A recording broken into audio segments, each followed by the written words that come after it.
be sublime. It's enjoyable to know you in the concubines. Niggas, take off your coats. Ladies act like gems. Sit down, Indian styles, you recite these hymns. See, lyrically I'm Mario Andretti on the Momo. Ludicrously speedy or infectious with the slow-mo. Heard me in the 80s, JB's on the promo. Him, I never end the quest to get the paper on the caper. But now, let me take it to the Queen side. I'm taking it to Brooklyn side. All the residential questions to invade the air. Hold up a second, son, cause we almost there. You could be a black man and lose all your soul. You could be white and blue, but don't prep the road. See, my shit is universal if you got knowledge of Dolo or Del myself.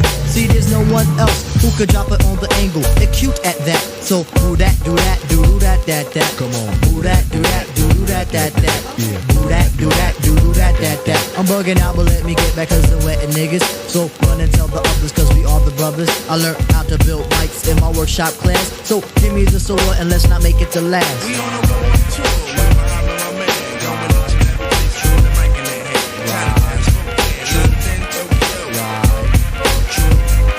We on a road tour with my man, going each and every place, through the mic in their hand. Houston, DC, Dallas. Back in '89, I simply slid into place. Buddy, all up in your face. A lot of kids was busting rhymes, but they had no taste. Some said Quest was whack, but now is that the case? I have a quest to have a mic in my hand. Without that, it's like Kryptonite and Superman. So Shaheed come in with the sugar cuts. Fife thoughts my name, but on stage call me Dynamite. When was the last time you heard the fight for sloppy? Lyrics anonymous, you never hear me copy. Top notch, baby, never coming less. Sky's the limit, you got to believe up in Quest. Sit back, relax, get up out the path. If not that, here's a dance floor, come move that ass. Non-believers, you can check the stats. I run with Shaheed and the brother Abstract. Niggas know the time when Quest is in the jam. I never let a statue tell me how nice I am. Coming with more hits than the Braves and the Yankees. Living mad fat like a oversized man. B, the wackest crews try to diss it, makes me laugh. When my track record's longer than a DC-20 aircraft. So next time that you think you want something here, make something different, take that garbage to St. Elsewhere.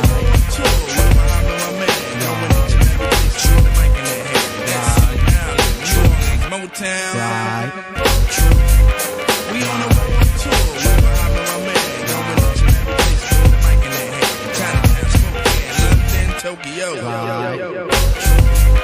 We on a road tour with my man, going each and every place, through the mic in their hand. Houston, Delaware, DC, Dallas. Right.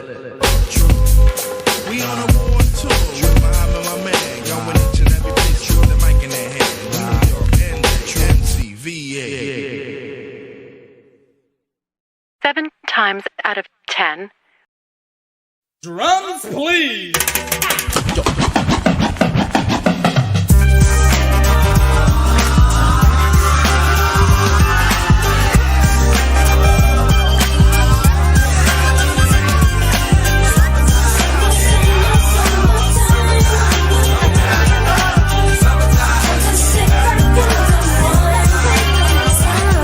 Here it is, a groove slightly transformed. Just a bit of a break from the norm.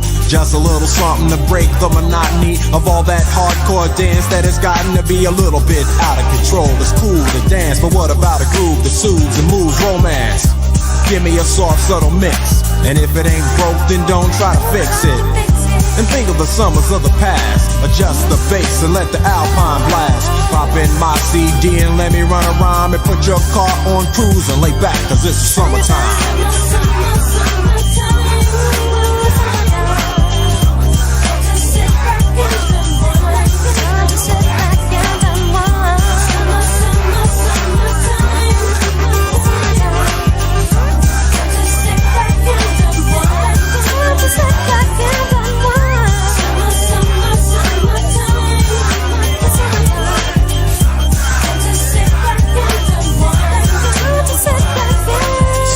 Out and it's sort of a buzz, but back then I didn't really know what it was.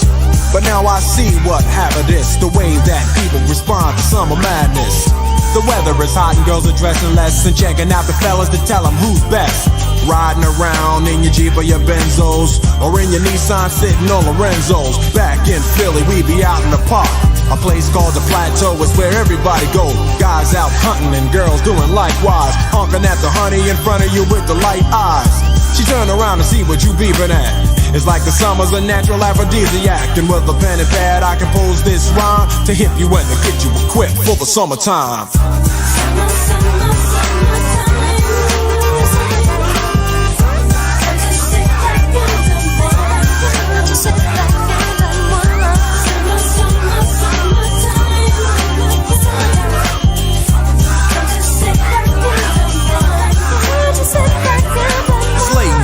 And I ain't been on the court yet. Hustle to the mall to get me a short set. Yeah, I got on sneaks, but I need a new pair, cause basketball courts in the summer got girls there. The temperature's about 88. Hop in the water plug, just for old time's sake. Break to your crib, change your clothes once more, cause you're invited to a barbecue that's starting at 4. Sitting with your friends as y'all reminisce about the days growing up and the first person you kiss. And as I think back, makes me wonder how the smell from a grill can spark off nostalgia. All the kids playing out front, little boys messing around with the girls playing double dutch, while the DJ spinning a tune as the old folks dance at your family reunion. Then 6 o'clock rolls around, you just finished wiping your car down. It's time to cruise, so you go to the summertime hangout. It looks like a car show. Everybody come looking real fine, fresh from the barbershop and fly from the beauty salon.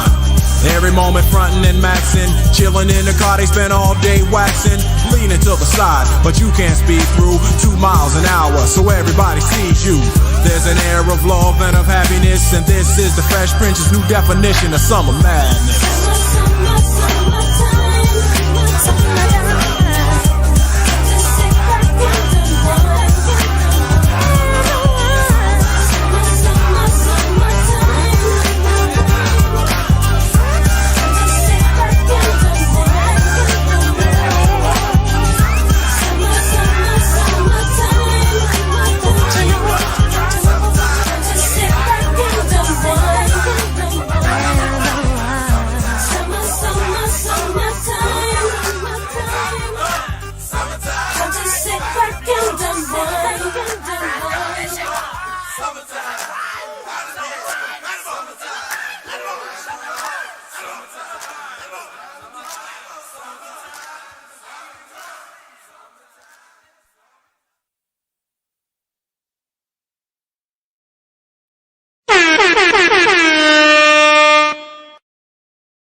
Alright?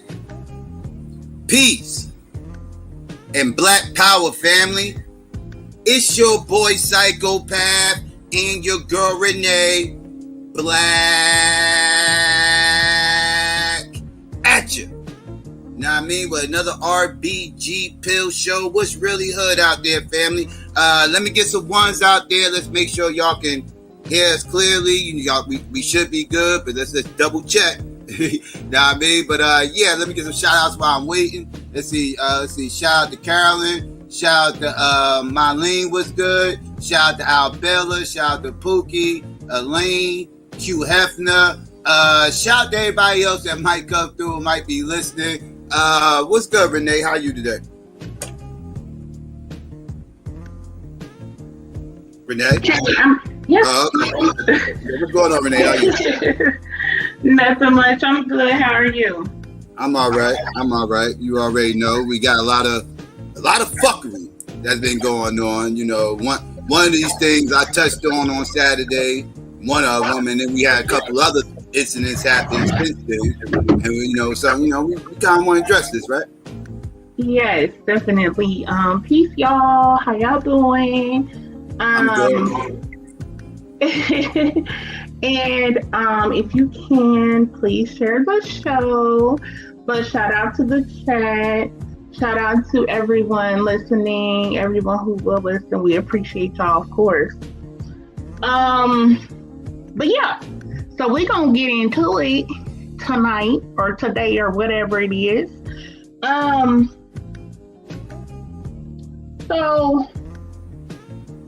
Okay, sorry, I was reading something. So, all right. I know, like, y'all have heard, Psycho mentioned, he talked about one of these stories, which was the one that was New Jersey related. I think it was one of the New Jersey related ones. We're a hotbed right now. Yeah, we're a hotbed of some fuckery. Yeah. And so we're gonna get into that because it's a few updates on that case or whatnot. So that's why I wanted to touch on that. We're gonna get also into the heifers out here acting a damn fool as per usual. And we're gonna talk about white fragility in terms of all of these kinds of incidences and how white people are simultaneously vicious and fragile at the same damn time. When it comes to race, how they completely fall apart. I know y'all seen this crazy heifer we're gonna get into about at the damn Victoria's Secret. Okay, where she on the floor, rolling on the floor. Y'all, they've been out here acting a damn fool. And see, it's important that we talk about these kinds of things because Black people consistently get a very negative propaganda campaign ran on us all the time. We're consistently, have these videos that people put up on World Star Hip Hop and all this old stupid crap. We consistently have, Black people was fighting and these Black women was fighting and pulling out each other's weave and these Black dudes was doing this and that. And so we're constantly, spoken about. But when that happens, it makes it appear as though, white people got it all together, and, they're just law-abiding citizens. They're just out here, and Black people are just savages and just animals. Well, we know what the truth is. And so, I'm definitely expecting to have the coon show up at some point. I'm definitely expecting for the people who the only thing they can do is attack Black people. I'm definitely expecting some of those people to likely show up. But whatever the case, we're going to get it in. We're going to get it in because we really got to call this stuff out, y'all. And I know that right now, it's a lot of internalized things going on as relates to like a lot of this gender stuff and these gender battles and all of this other kind of stuff. But we really need to be paying attention to what's going on. You got a lot of stuff that's happening with the critical race theory, white people losing their damn minds. Let's understand that's playing a role too. They losing their damn minds because they don't want any kind of semblance of truth taught about what America really is. Facts. Was founded on and what it continues to be. They don't want that out. If they don't like it, it's probably a good thing for us. Just put it that way. Exactly. If they don't like it, that means it's probably good for us. That's right. But I'm hearing Negroes co-signing this fuck shit. European talking points pushing it back against this, and it's funny because again, motherfuckers, if white people don't like it, they don't like it. But if white people don't like it, it's 9 times out of 10 that's because it's good for us. So yeah. And I mean, you know, we seen how, you know, January 6th, they ran up in the damn, they ran up in the Capitol, y'all. They ran up in the Capitol on a day that's on a day that's in the Constitution. Now, mind you, these people claim to love and respect and honor the Constitution. January 6th is the certain day where they go through and they get all the electoral college votes or what have you for the president. Okay, so that's actually in the Constitution. And these people ran up in there like some damn fools. I mean, there's still videos and different things coming out about that now. And, you know, I've seen just how much they have given these people a second chance, so to speak, and how it's just being, you know, glazed over. So we really need to call out the bullshit for real that's going on in this country. I am so sick and tired about anything about Black people that anybody can find negative. That gets blasted everywhere. And these white people are allowed to be terrorists out here. They're allowed to do everything that they're doing. And you got Black folks, like Psycho said, riding with that. Anytime, listen, anytime white people support something, we shouldn't be supporting it. I'm going to just tell you that right now. That's why you got white people supporting, what's his name? Brandon, what's the dude's name? Brandon Tatum. Brandon Tatum. You got white people who supporting him. We shouldn't be supporting him. You got white people that support Candace Owens. We shouldn't be supporting her, period. So we really got to take a look at that. But anyway, we're going to get into these stories or whatnot. We're going to get into white fragility. And the term actually comes from a woman who wrote a book on it named Robin DiAngelo. She's a PhD, and she basically, and she's white, and she basically went in and was breaking down how it takes so very little to set white people off racially. Okay, so anytime that they feel any kind of like, you know, this is one of the reasons I always tell y'all, the first tenet of white supremacy is deception. That's really the way that it operates, is to deceive. That is the reason why you will see so many white people go through the roof if you call them a racist. That's why they get pissed. That's why they get angry. That's why they go off. And you'll see that in the video we're going to show tonight. But that's why, you know, they just go crazy because they can't take it. Because one of the ways that white supremacy, that racism, white supremacy has been, and white privilege has been able to operate is by deception. Is by telling other people, oh, that's not, I don't see color. I don't see color. And there's no white privilege. I had it hard. My family was poor. No, I don't judge people by their skin color. I judge them by their character, like Dr. King said. You know, all that kind of rhetoric, all of that crap is white fragility. And as soon as you straight up say they're racist, it's a wrap. They don't know what to do. They fall to pieces because it's like, damn, now what do?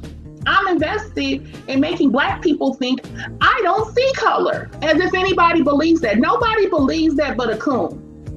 Nobody believes that but Black people who want to interracially date. Nobody believes that, because anytime you have to say that, you already know what it's about. If you don't see color, why are you bringing it up? If you don't see color, if white people don't see color, why do they always talk about so-called Black on Black crime? I don't give a damn about Black people that much, because isn't supposed Black on Black crime, Black people killing other Black people? So why are you as a white person even invested in talking about that then? Unless you are just seeking to racialize things and to try to make Black people look as negative as possible. But remember, you don't see color, right? So, you know, this white fragility, it runs it runs deep, y'all. It runs deep. You can say a lot of things to a white person or about a white person, but if you call them racist, baby, they don't know what to do. So I'm gonna go ahead and get into this first story or whatnot that like Psycho said, he did speak on this, but I just want to give y'all a little bit more information on this story. So this article comes from the Atlanta Black Star. Security in New Jersey neighborhood where man was seen shouting racial slurs beefed up in preparation for his return as he faces additional drugs and weapons charges. Okay.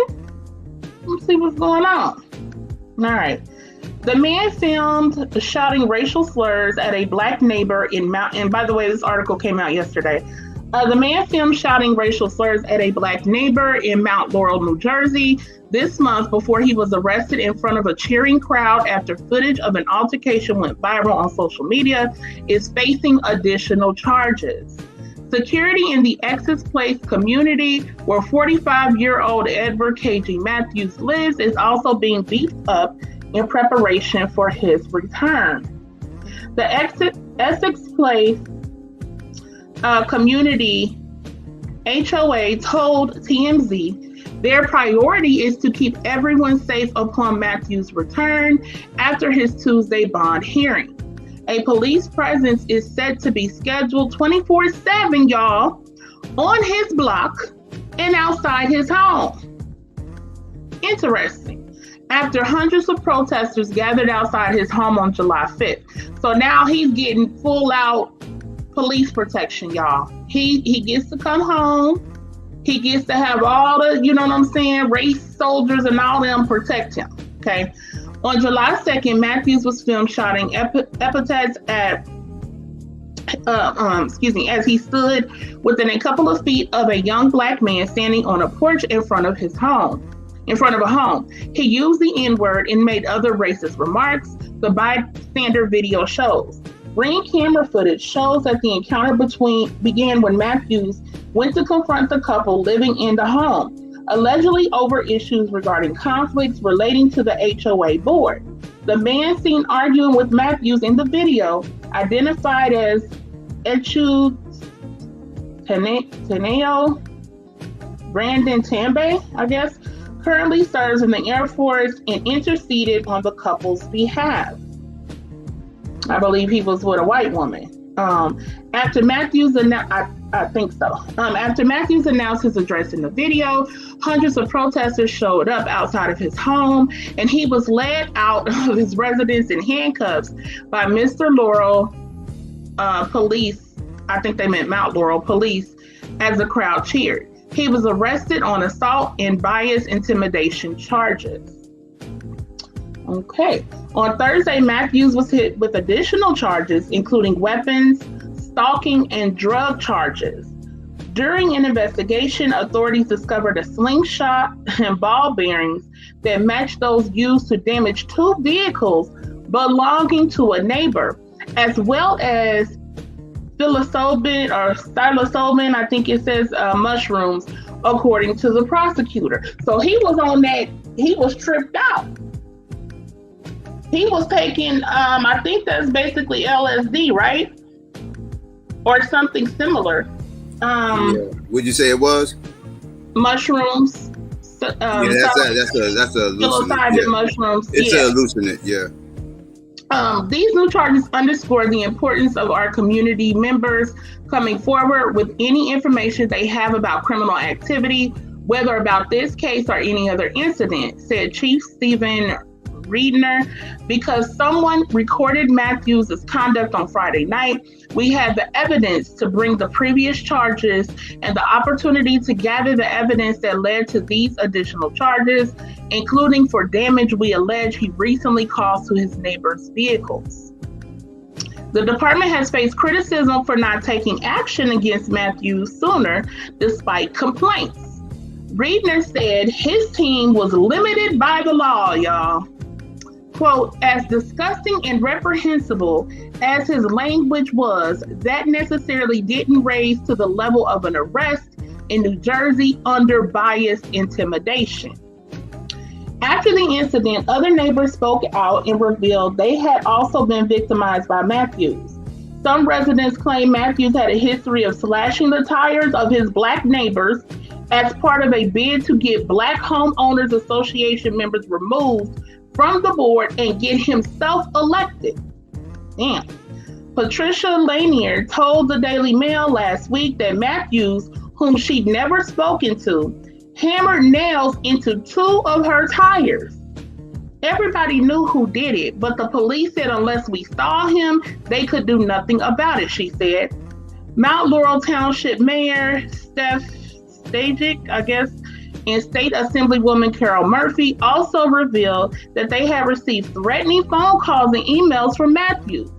Murphy said that when she began planning a legislative hearing about homeowners associations last year, Matthews got frustrated when the hearing was postponed and his emails escalated.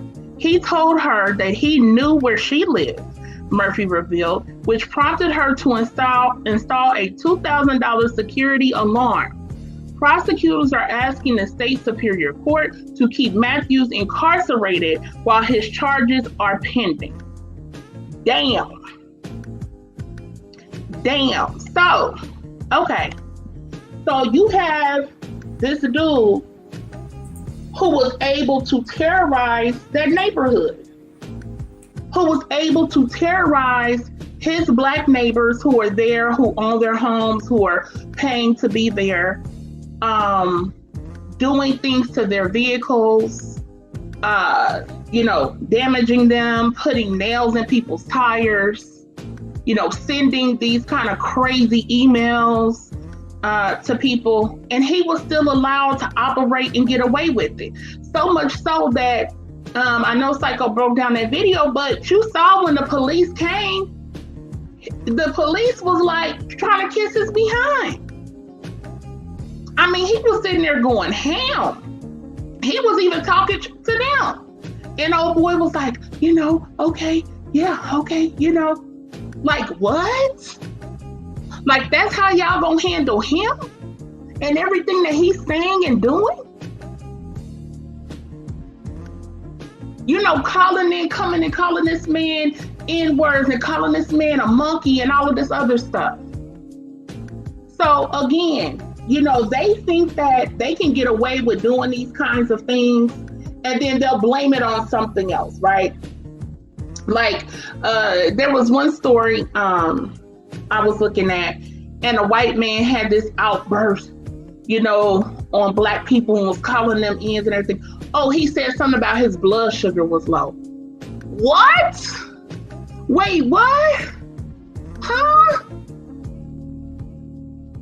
They can make up any excuse that's supposed to let them get away with what they said and not be racist. Because after all, it's not that they, have a problem with being racist. Of course they don't. They have a problem with being called out for it.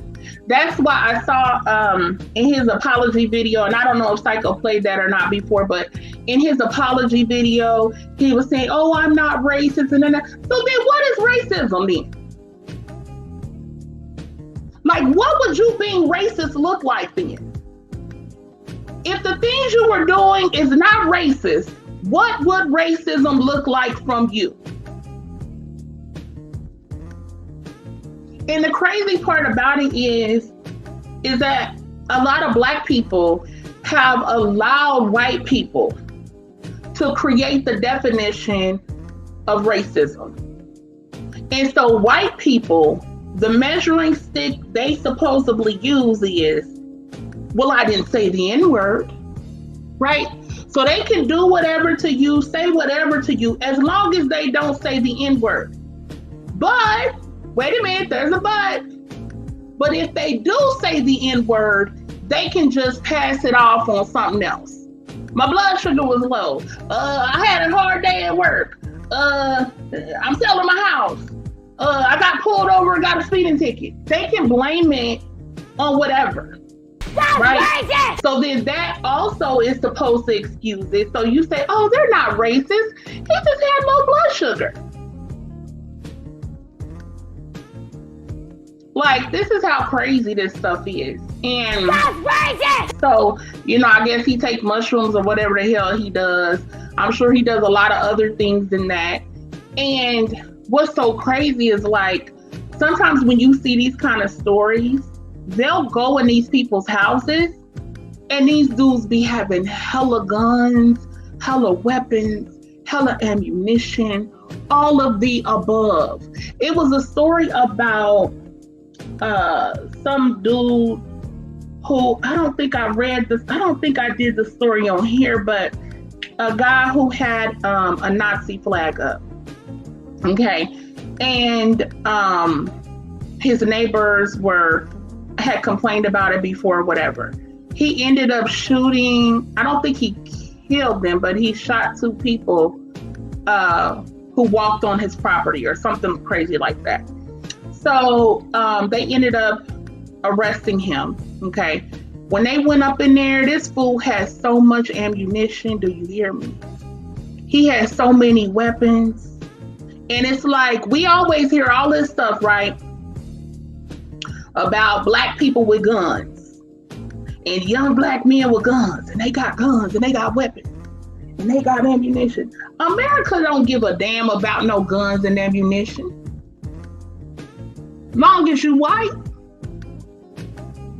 How many times have we heard stories of, like, these people was fully loaded, fully stocked, like they about to fight a war.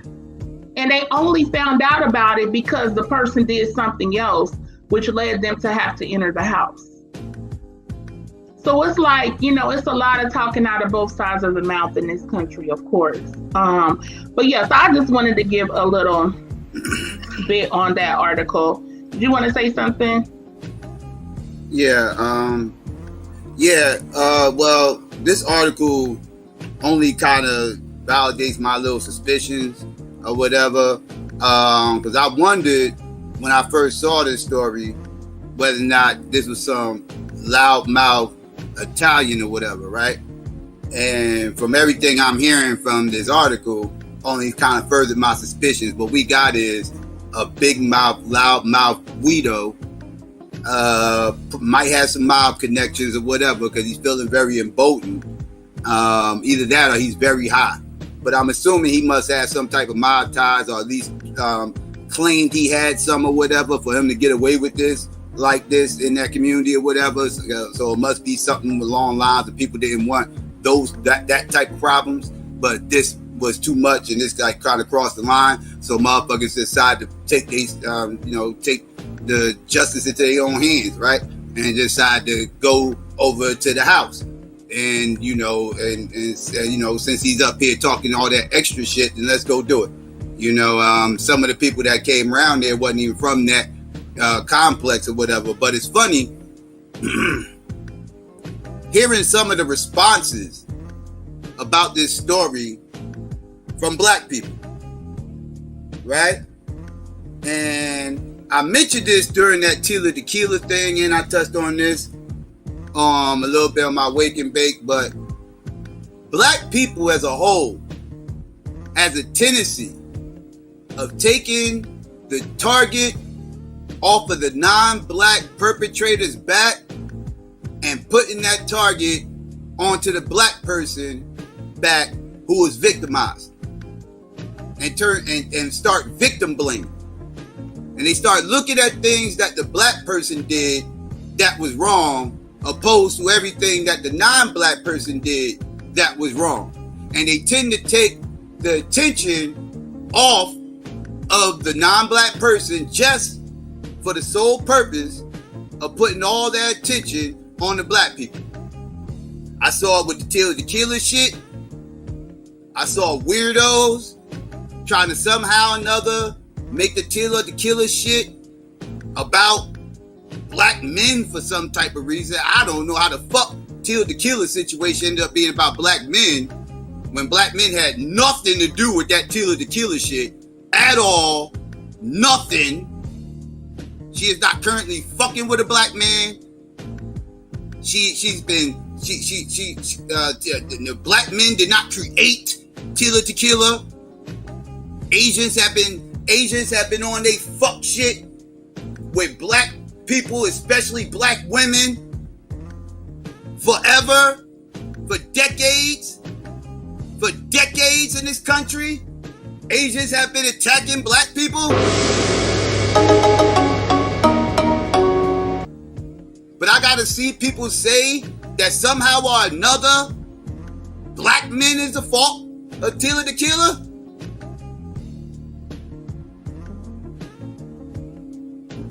Whatever. I don't understand that one. And then you had this motherfucking situation where everybody wanted to focus on what the black man didn't do. Now, mind you, he didn't handle it the way I would handle it. But he handled it the way he handled it. And I also want to point out something that people leave out of this. That black man dared that Neanderthal to touch his son. He said, you can do all this talking, that's just talk. I tell you what, put your hands on him and see what happens. And that cave beast did not do that. He did not put his hands on anybody. He was just flapping off at the mouth. Now that was enough for him to get hands and feet put on him, I agree. But he didn't put his hands on anybody. He was just talking, and that black man dared him to put his hands on his son so he could have a reason to put hands and feet on him. He wanted a reason to put hands and feet on him. Right? He didn't think him running around here popping off at the mouth was a good enough reason to put hands and feet on him. So he was waiting for him to actually, he was waiting for a good reason.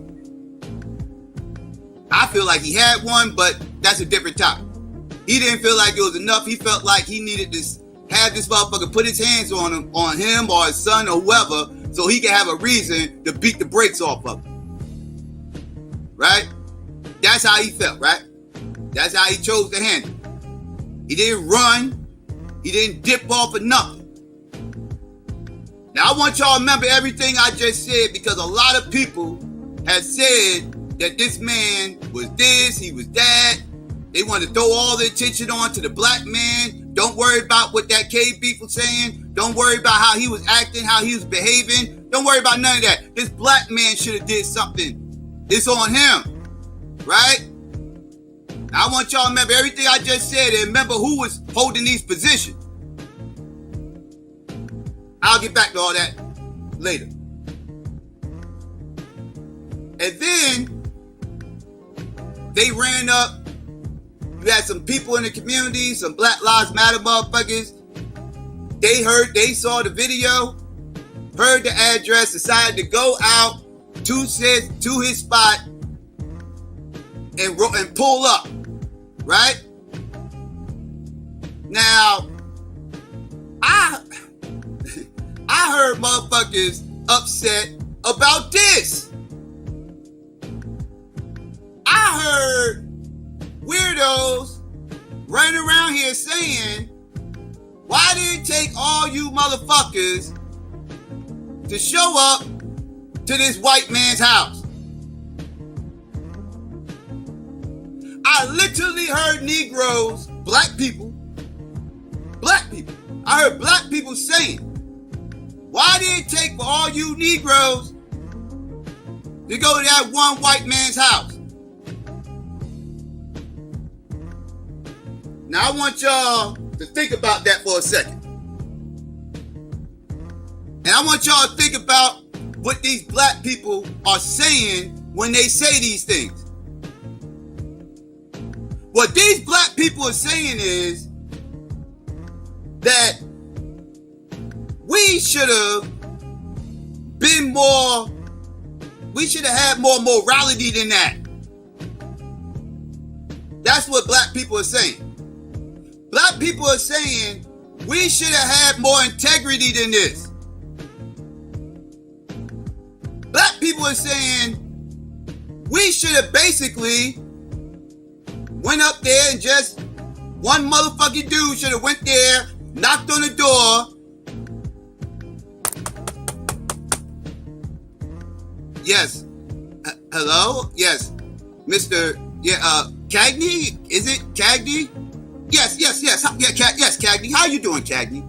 Yes, how you doing? Yes, I'm sorry I just had to knock. I went to ring the doorbell. It didn't seem like it was working, so I knocked, and I hope I didn't, I hope it wasn't like too disturbing to your ears. I didn't want to knock too hard and come across kind of aggressive, but I just wanted to ask you, Mr. Kind, generous white man who decided to give me his address and invite me to his humble abode, and I decided to take you up on your offer and decide to, in a gentleman manner, politely ask you if you would like to duel in the back and handle this situation that you were just saying via fisticuffs in a proper gentlemanly manner. How would you like to do that, Mr. Cagney? Do you think this is something that we can obtain? This one-on-one session with just me and you? Is that what the fuck? That's how motherfuckers are supposed to do it? They're supposed to be nice about this shit? They were supposed to, walk up to him and politely slap him with a white glove and ask him to duel with motherfucking pistols? What the hell? What are we talking about here? What are you dumb fucking weirdos talking about over here? If one black man rolled up to his fucking house and Cagney was up in there with Billy, Bob, Brad, Chad, and a few other motherfuckers, and they beat the shit out of that black motherfucker for trying to have integrity, what would you fucking say then? You motherfuckers say, why the fuck did he roll up to his house by himself? He should have known better than to roll up to somebody's house by himself. Only a weirdo would roll up to somebody's house by themselves wanting some smoke when you don't know who the fuck's up in there, what the fuck they got up in there, or any of that shit. Where were you fucking weirdos raised? And what kind of beasts have y'all ever had in y'all fucking lives? You dumb fucks. Let me ask y'all another question. Let's flip the roles real quick. Because I notice once again, this is the same type of individuals that are running around here saying this shit. So to these types of individuals that hold these dumbass, weirdo fantasy positions that just ain't realistic, to these weirdos who obviously never been on a block in their fucking life, to you motherfuckers, let me throw this at you. Let's flip the script real quick. Let's say that was a black woman whose face he was jumping all up in, cursing out, calling monkeys and niggas and everything else. And these same groups of protesters bum rushed his house. Would y'all frown upon that then? Would these sympathetic ass talking points towards this K-Beast exist if that was a black woman whose face he was jumping up in? Or are we just saying this because it's a black man? Or are we just saying this because we trying to push bullshit ass propaganda?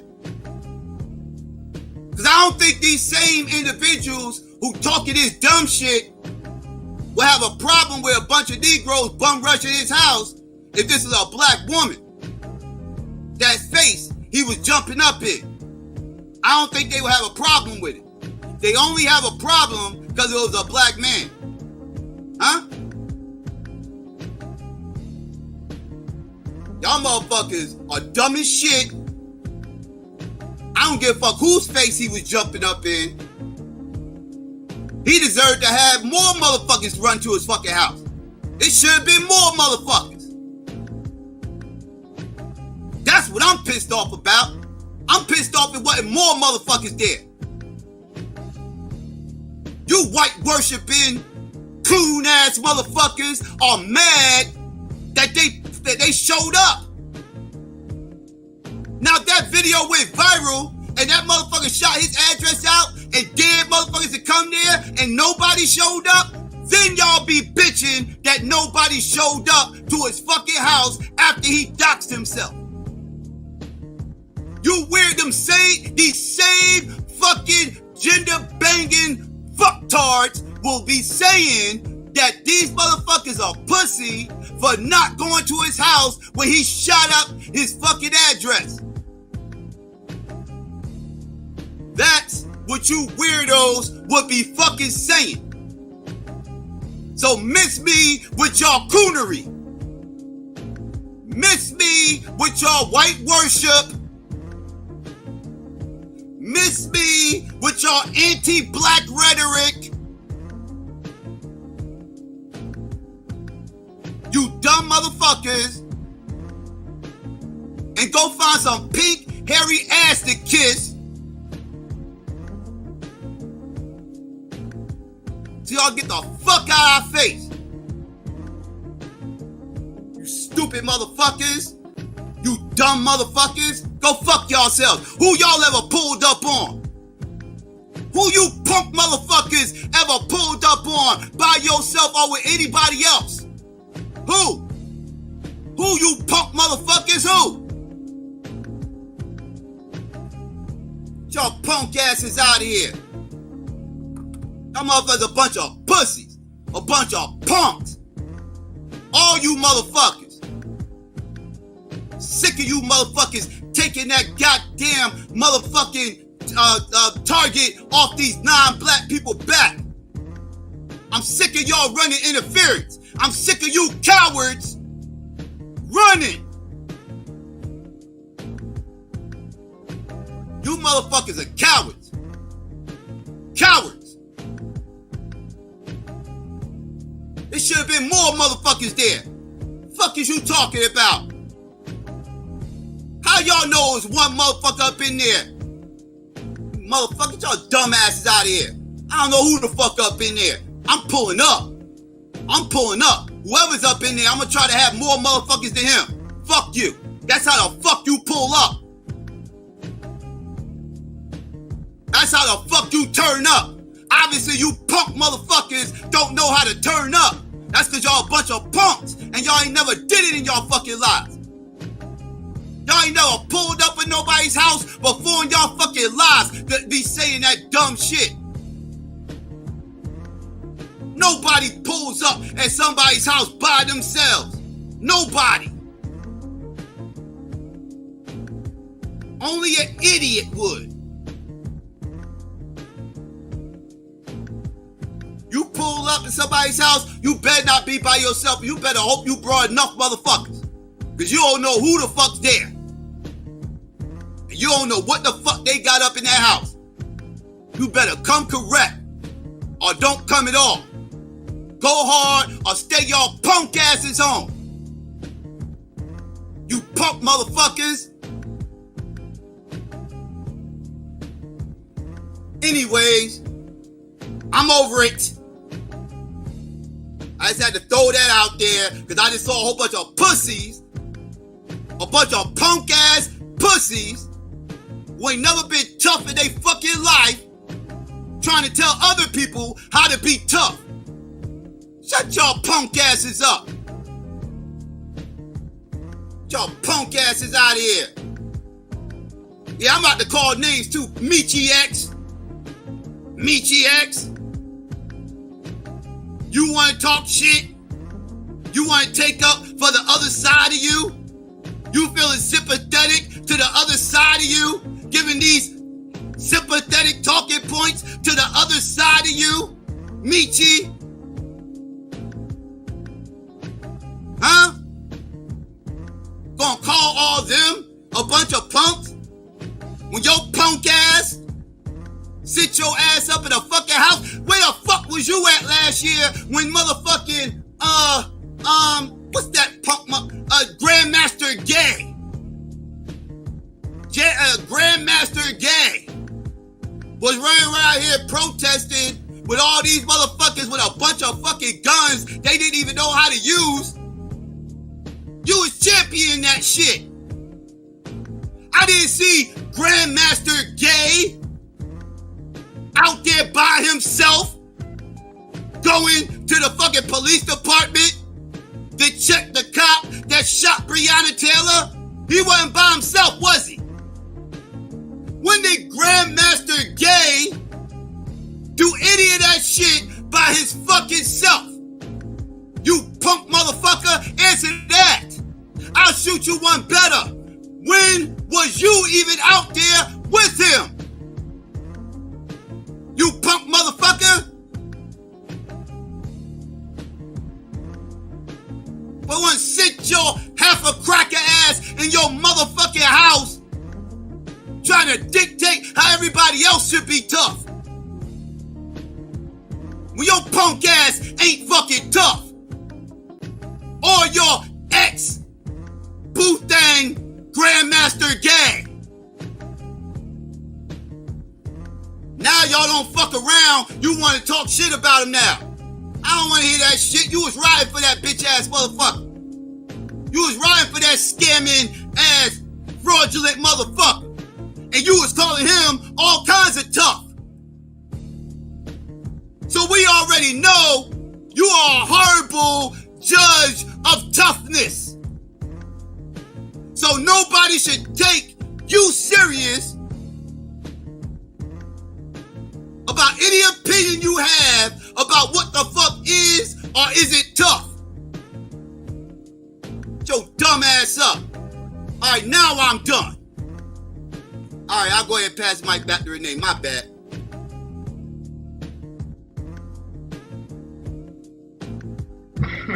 All right. Okay. So, how do you come back from that? Not explain, but so yeah, y'all, we gonna carry on. I didn't ever hear what she said, but Psycho told me about it. So yeah, he went in for sure. All right, y'all. So we're gonna move on to this next article here, and yeah, I'm sure y'all probably have seen it. Okay, the Victoria's Secret debacle. Yeah, so let's play the video first. Yeah, we can do that. Okay. All right, so Psycho gonna play the video, y'all.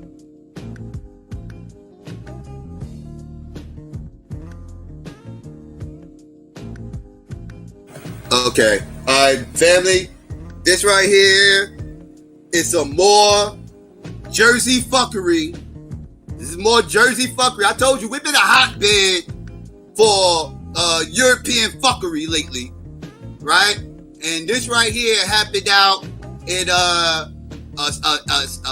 uppity area, right? Very uppity area, you know, same county as me, but this is the, you know, the white sector of Essex County and shit. You know what I mean? It's up there, you know, up in the boonies and shit, up in the mountains. And a mall, a very uppity mall called Short Hills Mall, right? This is up here, you know, a lot of uppity mobile people live up there. A lot of celebrities live in that area. Wendy Williams lives up in that area, amongst others. But yeah, very uppity area, right? Called Short Hills Mall. And in this spot, we about to see there was a black woman there to get some free panties. Apparently Victoria's Secret gives out free panties. I don't know what that's all about. I don't know, but apparently I learned something new. Victoria's Secret gives out free panties. And there was a sister up there to get her free panties, right? She want her panties too, motherfucker. You know what I'm saying? So she went up there to get her panties. And I guess the white woman was there for the same reasons, I'm assuming, whatever. And something happened. I don't know, but we about to get into it, and we about to see. But something apparently pissed this Becky off, something terrible. She was angry, and she was distraught. So we about to get into it real quick, family. We gonna watch this video, and then I believe after the video's over, we gonna hear the sister talk about the police report and all that. So let's get into this, shall we? Let's go, family. Let's go. Oh God, no! Excuse. Now you are. Oh my God! Oh my God! Do you see this? Oh my God! I never thought nothing like this would happen to me. She just tried to run and hit me, and now she. Did you see her? You saw her, right? They all saw her. Oh my God. Karen had a breakdown. She tried to hit me. Ask your workers. She tried to hit me. She tried to hit me. Now I want security for you. Oh my God. Oh my God. You should have thought about that before you did what you did. Oh my God. This don't even feel real. This do not feel real. I'm too shorty. Would you please don't record me? Don't record me. Y'all had to get security. She charged me.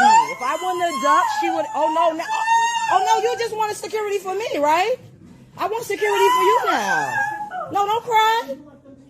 No. I want you to call security. Thank you. I just came to get my free panty. You know how you get the coupon in the mail? And I got to pick up my Converse boots from Nordstrom's. I don't know why this is happening to me. Don't charge me. Oh, you want to? Oh, yeah, she. I'm scared to even approach her. Please.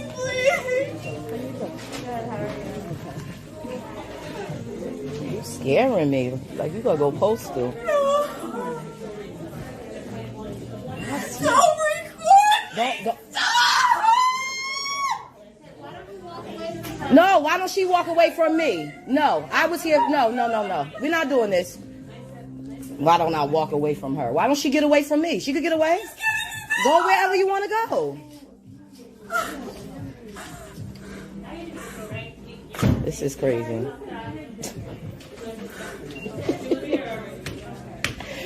Oh.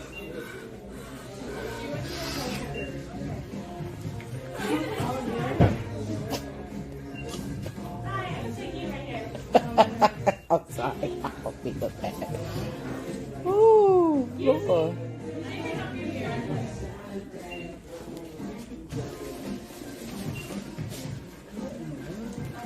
She went to go call security. Yeah, because... Did you have 2 yoga mats? No, I had one. We was trying to just find a price check for one of them. Just one I had. Okay, I'm going to leave her here, Pest. Actually, you know, I have a coupon for the free panty, and it says everyone is excluded except for the period panty, but I actually want to see what that was. I can show you. Okay. All right, Cameron.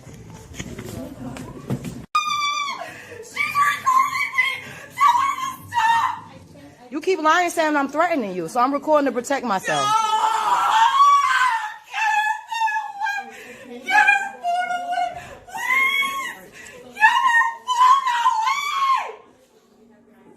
Can you please stop recording?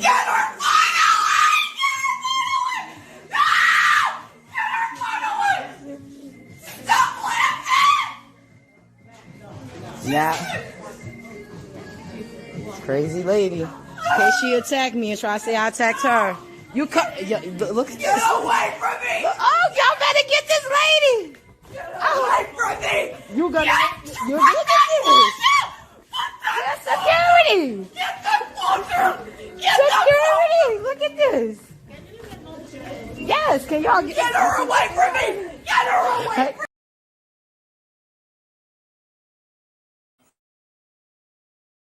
Family, this Becky has lost her fucking mind. This Becky got up, started screaming and chasing her around the fucking store. Who does this? Becky does this. That's who does this. Let's get back into it. But I just want y'all to pay attention, though. Becky is chasing her around this store. All right, let's go. Stop laughing! Yeah. Crazy lady. Okay, she attacked me and try to say I attacked her. You cut. Look at this. Get away from me! Oh, y'all better get this lady. Get away from me! You gonna. You're Get look at this. Get Security. Get the phone through! Get Security. Look at this. Yes, can y'all Get her away from me! Get her away from me! Oh, have mercy. Get her away from me! Get her away from me!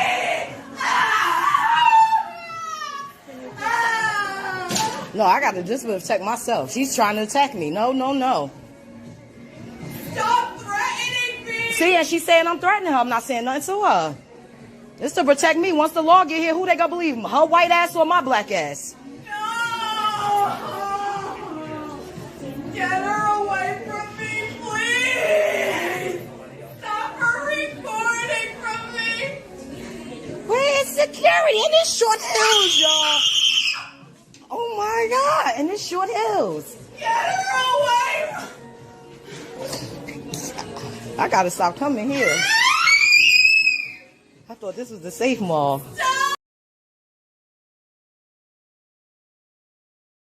Now, real quick, before I finish this, I just want to point out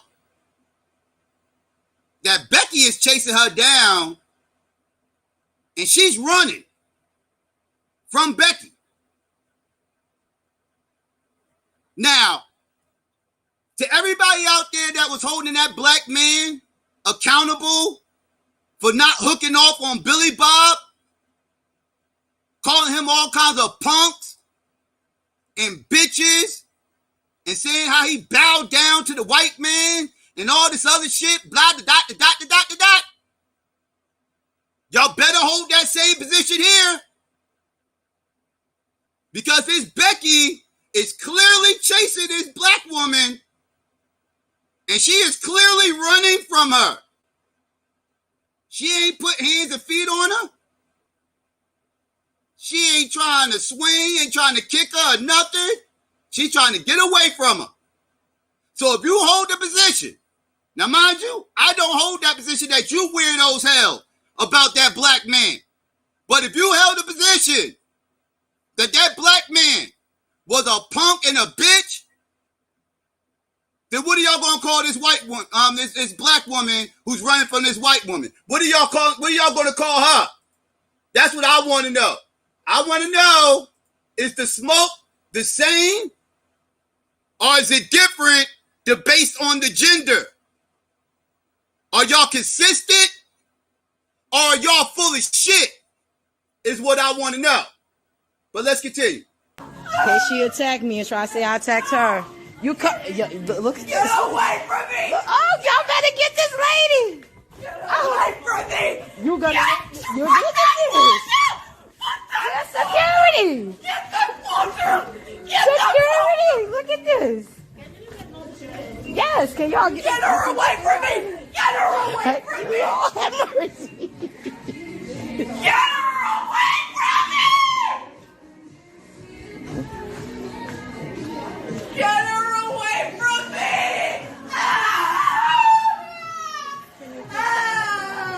No, I got to just protect myself. She's trying to attack me. No. Stop threatening me! See, and she's saying I'm threatening her. I'm not saying nothing to her. It's to protect me. Once the law get here, who they gonna believe? Her white ass or my black ass? No! Get her away from me, please! Stop her recording from me! Where is security? In this short hills, y'all. Oh my God, in this short hills. Get her away! I gotta stop coming here. I thought this was the safe mall.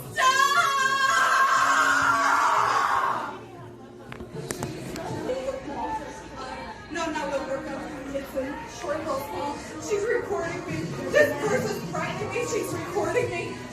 She has poor purple hair. Put the phone down. She's lying on the phone. Don't tell me what to do. She said I threatened her. Well, I don't give a fuck about her being sick. I'm worried about me. You hear this? Yo, y'all can't think y'all hear this? This stuff y'all read about. This is real. This is really happening to me. She's on the phone with the police on me, and she's chasing me around the damn store. So I was attacked in the mall, almost attacked in the mall. The manager, I had to run behind her. I chased him around. He's telling me he can escort me to my car, but she's not. She doesn't have to leave the mall. Listen, I'm not finished shopping. I have 2 other stores to go Here's what to. I'm saying. I can't. Now, why is this Billy Bob talking to her when she's not the one causing the commotion? These racist ass fucking pigs. Why the fuck is this pig even talking to her right now and not talking to Becky? When Becky the one acting a damn fool, chasing motherfuckers all over the damn store. This is ridiculous. I don't work for the mall. I can't order her out of the mall. Yeah, but you work for Milburn. I was just almost assaulted in this mall. I can't. The mall security can ask. What I'm saying is, I'm not telling you you have to leave or anything. But I'm not saying that, but if for some reason, if the shoe was on the other foot, and I would have tried to attack her white ass, you would have me escorted out this mall. Ma'am, That's just how I feel. This woman, mind you, the manager didn't told him. The manager told me he chased, huh? I wish you didn't feel that way. I do feel that way. I do feel that way. I was just almost attacked and assaulted, and you telling me 3 times, and he can't get out. You hear this? Okay. If you have any concerns, Well, I'm going to this lady. This the lady they won't kick out the mall. I'm a dog. I want to see if she act up in front of y'all, what y'all would do. So he's telling me that, first of all, the manager already said she tried to attack me. I want her to leave the mall.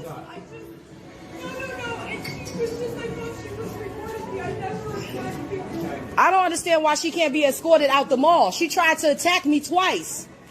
She should be escorted out the mall. Okay. No, she should be escorted out the mall. She tried to attack me twice. You doing that because she white and she crying.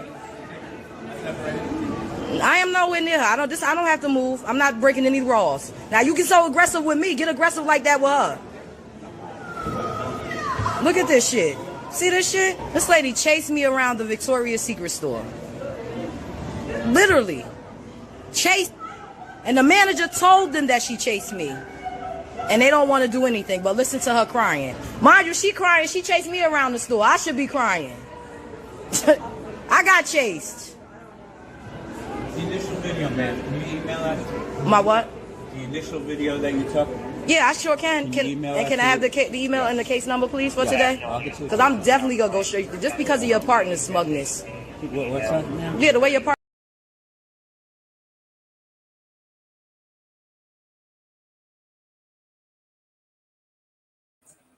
Family, real quick, I just want y'all, why is there a rainbow flag right there in the middle of the floor? I'm just like, I gotta highlight that rainbow flag right there, talking about some love for all. Love for all. Rainbow flag. What is this? Yeah. Anyways, let's get back to it. My bad. Trying to look back at me like, oh, like I don't have time for that. She'll be wearing a long sleeve tie-dye shirt, black pants. She has a flower on her left wrist, that's an impression of overdose confrontation. She's saying her rights were violated. Scotch Lane 325, Rolling Hill Road. All right, so if you would. Yesterday. That's my work email address. If you can send the initial video, okay, can I have the case number for today? Sure. So I see everyone asking me for an update. I am at the police station. I have the police report, which is somewhat true, but really, really long. I'm happy I did record because even the officer stated that I only showed him the video of her laying on the floor when I showed him everything. Oh, and guys, I have her name now. Gotcha, bitch. Oh, excuse my language.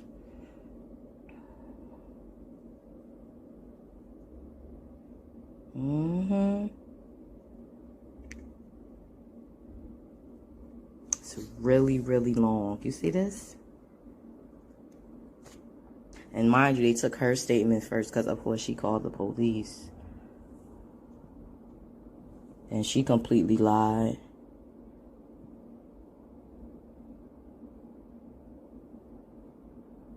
She's trying to say I started videotaping her, causing her to have a panic attack.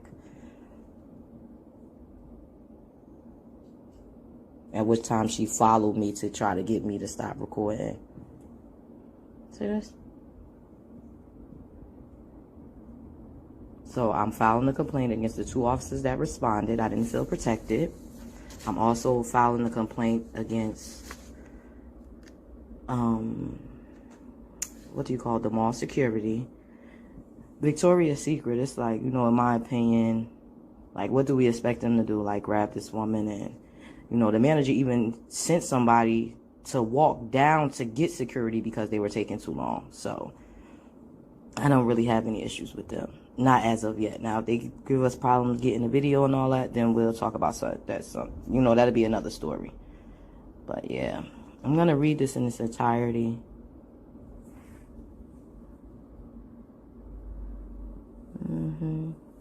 Listen to this. I spoke with Miss Crazy Lady and advised her that I spoke to the store employee and that they corresponded that what Miss Ukenta said what Miss Ukenta had said happened.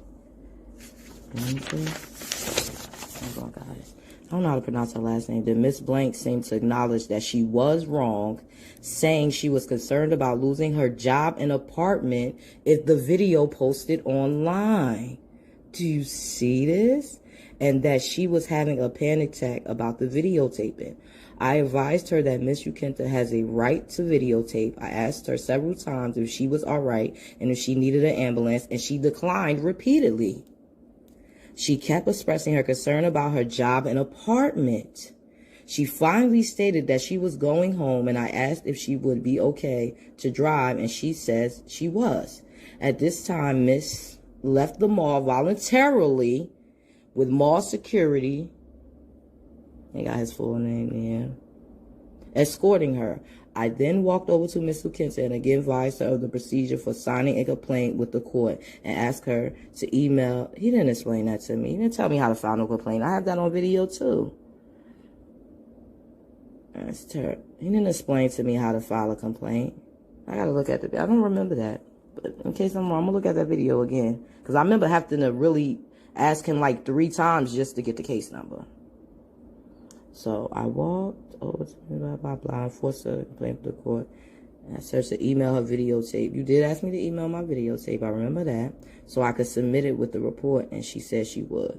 I gave her the case number as well. At this time, myself and P.O. Ford left the scene. P.O. Ford was completely and utterly dismissive of me and gave 2 you-know-what about what was happening to me. You can even see, look at all this concern for this lady. Nobody asked me, was I all right? Did I need medical attention? You know, for all they know, I can have anxiety too. And this woman sent me into a panic attack. This is crazy.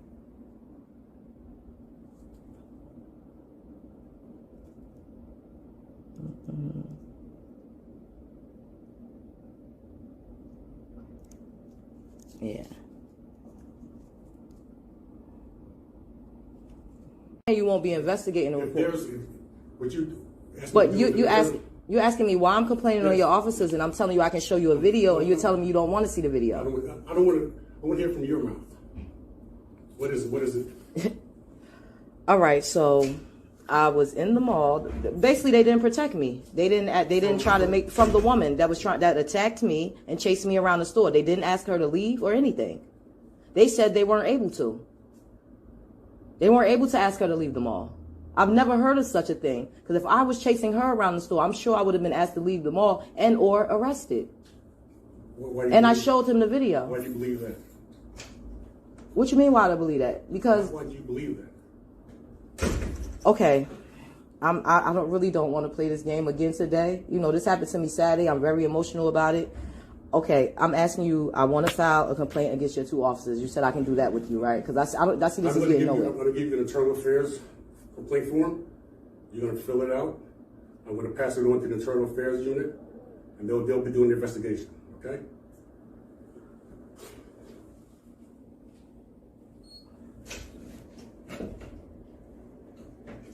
I see I'm going to need a lawyer. Anybody that can help me with a good lawyer reference or point me in the right direction, please help me. Because you see how this is going. Sunset.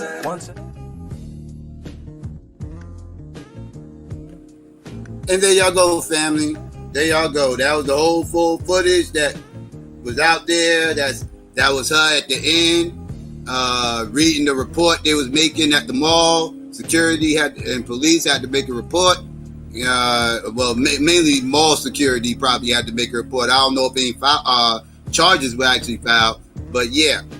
So there y'all go. Y'all got to hear all of it. Like I said, I don't think the sister did anything wrong, but at the end of the day, if you think that brother did something wrong and y'all was overly critical of that black man and what he didn't do, then I want that same smoke for this sister. Because what that sister did was no different than what that black man did, which was not try to get in trouble with the law. But y'all wanted to deem that as the black man being scared of the white man. So that must mean that this black woman is scared of the white woman. Y'all can't have it both ways. Y'all motherfuckers, y'all play these little stupid ass fucking games. And y'all motherfuckers are inconsistent and y'all full of shit. Y'all a bunch of gender hustling, coon ass punk motherfuckers. That's always trying to run interference and take that smoke off the non-black motherfucker. Fuck that Becky. Fuck that Billy Bob. That's how the fuck I feel. Now, my bad. Go ahead, Renee. Yeah, I really want to get into this. Because I got a few things I really want to address. So, first of all, I'm going to read this article real quick. This is from the Griot. Victoria's Secret Karen attacks black woman, has meltdown after she's caught on camera, right? So we saw that. A white woman caught on camera attacking a black woman in a Victoria's Secret store had a full meltdown after realizing her rude and violent behavior had been caught on camera. The first of a 6-part YouTube video recorded at the Short Hills Mall and posted by, I think her name is Ijoma Ukinta, Sunday shows the woman identified in a police report as Abigail Elphick, whatever kind of name that is, charging at her with a hand open as if to strike her. In later recordings, Ukinta says she was browsing at the lingerie store when the woman moved in on her, basically pushing her out of the way. At that time, Ukinta started recording the interaction, capturing Elphick charging at her. But once Elphick notices her recording, she immediately has a full breakdown. Instead of leaving the store, Elphick screams and at one point pretends to faint, laying on the floor in front. That was hilarious, by the way. It was psychotic and hilarious at the same time. She pretends to faint, laying on the floor in front of the Victoria's Secret register. In another video, she demands Ukinta stop recording her, yelling, "Get away from me," while chasing the woman. How insane is that? Get away from me! You chasing somebody. It gets worse. Ukinta asks store employees to call for security and mall security arrives. They then call the Millburn Police Department, whose officers treat the situation with little to no concern.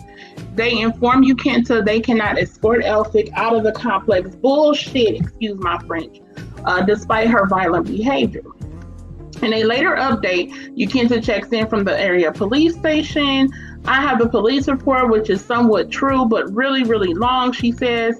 "I'm happy I did record because even the officer stated I only showed him the video of her laying on the floor when I on the floor when I showed him.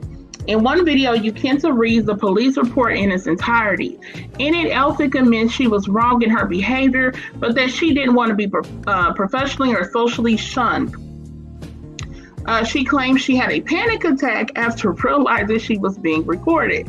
Mind you, Ukenta maintains, they took her statements first because, of course, she called the police, and she completely lied.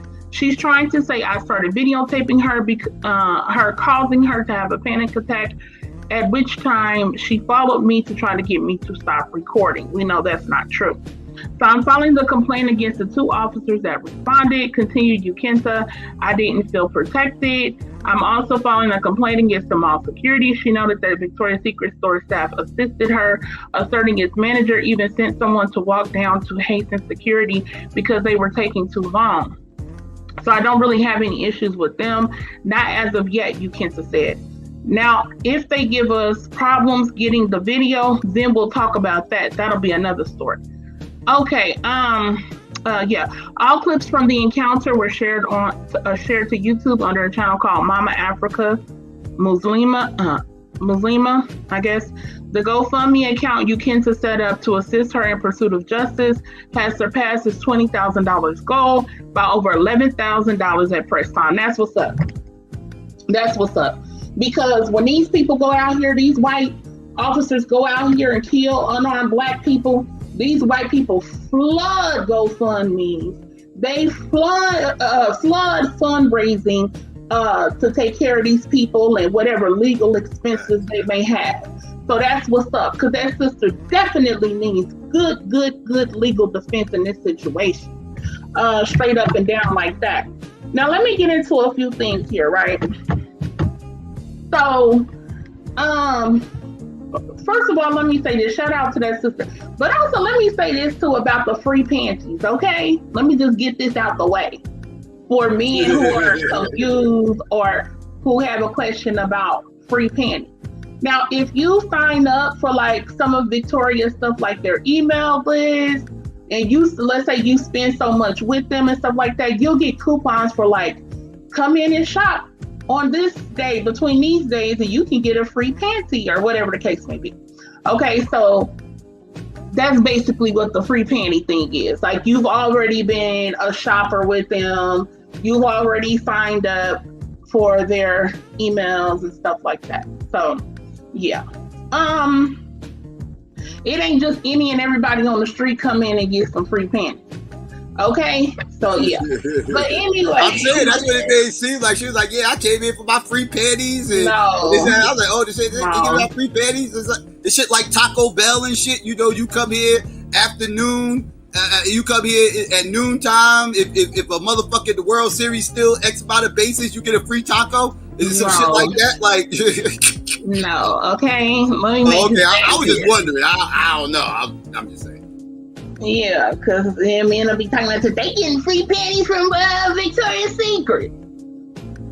Anyway, whatever. But yeah. So anyway, and the panties are cheap. Let's keep it above. Like, Victoria's Secret panties are not like, they ain't all no super high quality. Okay, it's just like some little cotton panties or whatever. But anywho, moving right along. So I want to address several things with this.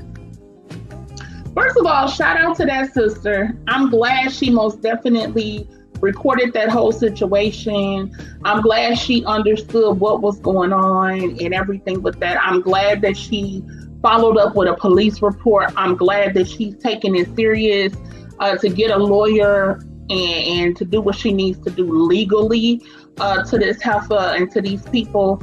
And these cops need to be called on the carpet. So I'm totally 100% for that. Now, I do want to address something that she said, though. I do want to address this to begin. She said, I thought this was the safe mall.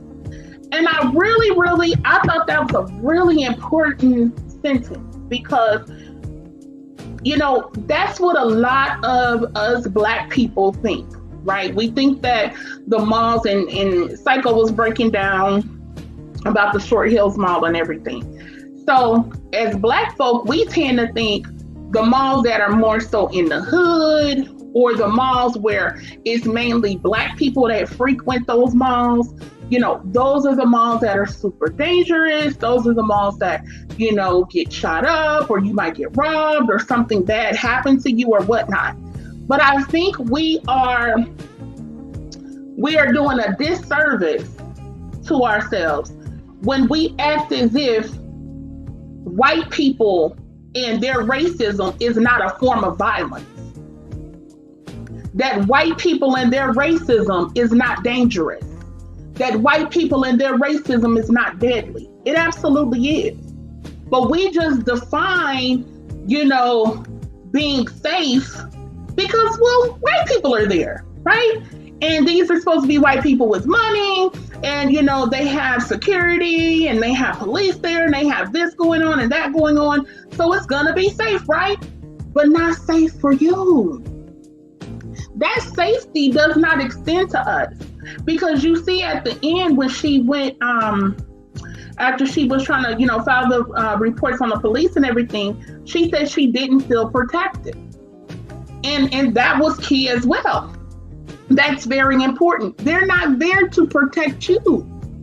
They're not there to protect you. They're not there to make you feel safe. So when you go to their malls, you're still very much unsafe. And I think that is a misconception that a lot of us Black folk have when we go into mostly white, predominantly white, or more upscale establishments.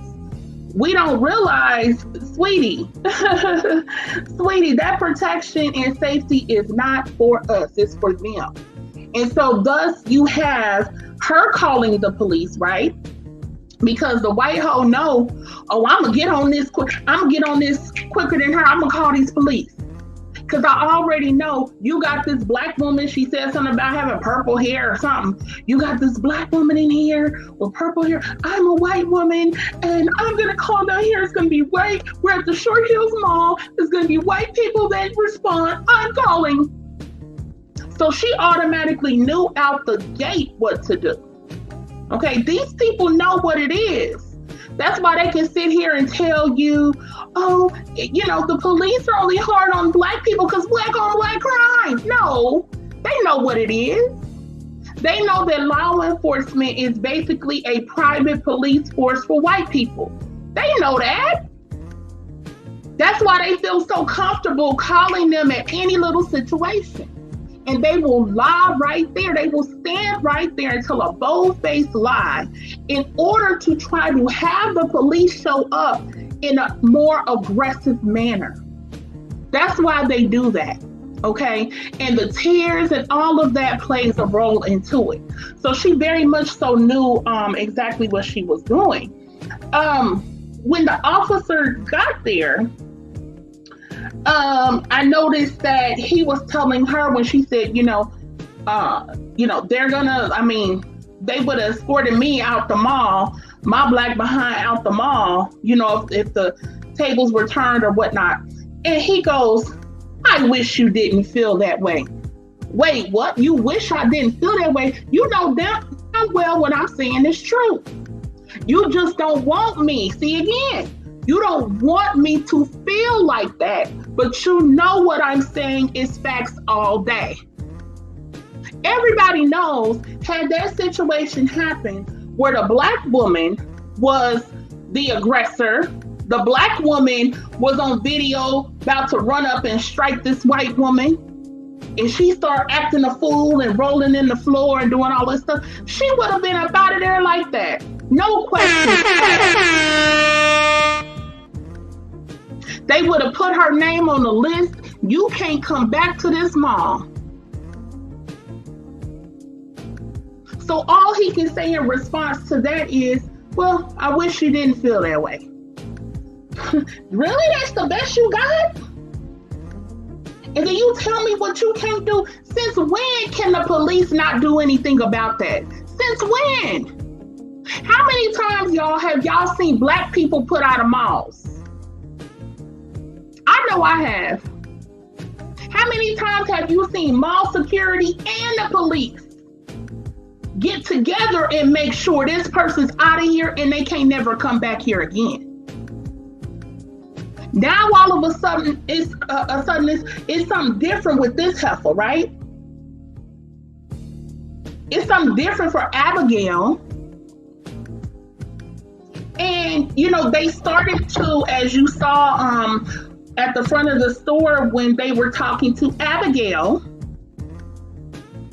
the other police officers, they were getting a little bit more aggressive with the Black woman.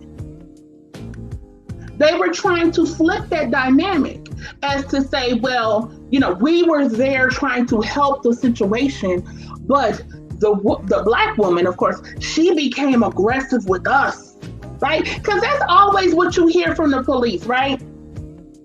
It's always like, oh, the Black person, the Black woman or man, they ended up getting upset and getting aggressive with us. So we had to take them down. We had to arrest them. We had to do worse. Possibly shoot or kill them or tase them or whatever. That's always what it is, right? Because here's the thing. Another point. She said when she was speaking to the officer at the end, she was saying she's emotional. She's emotional. I'm thinking, sis, they don't give a fuck about your emotion. Emotion is only a concern when it's white people, especially a white woman. See, because Abigail was emotional. And what were you told? Oh, she's sick. By that other fat white heifer. Oh, she's sick. You just need to back up. Just need to... What? Wait, what? She's given every excuse in the book. She's given every benefit of the doubt because of her emotion.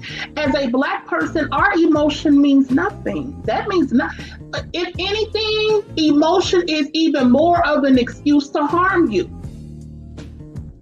That doesn't get you any brownie points. Because you say, I'm still emotional about what's going on. No, that puts them more on edge. So they can say, see, she was emotional, she got upset, and I had to deal with her.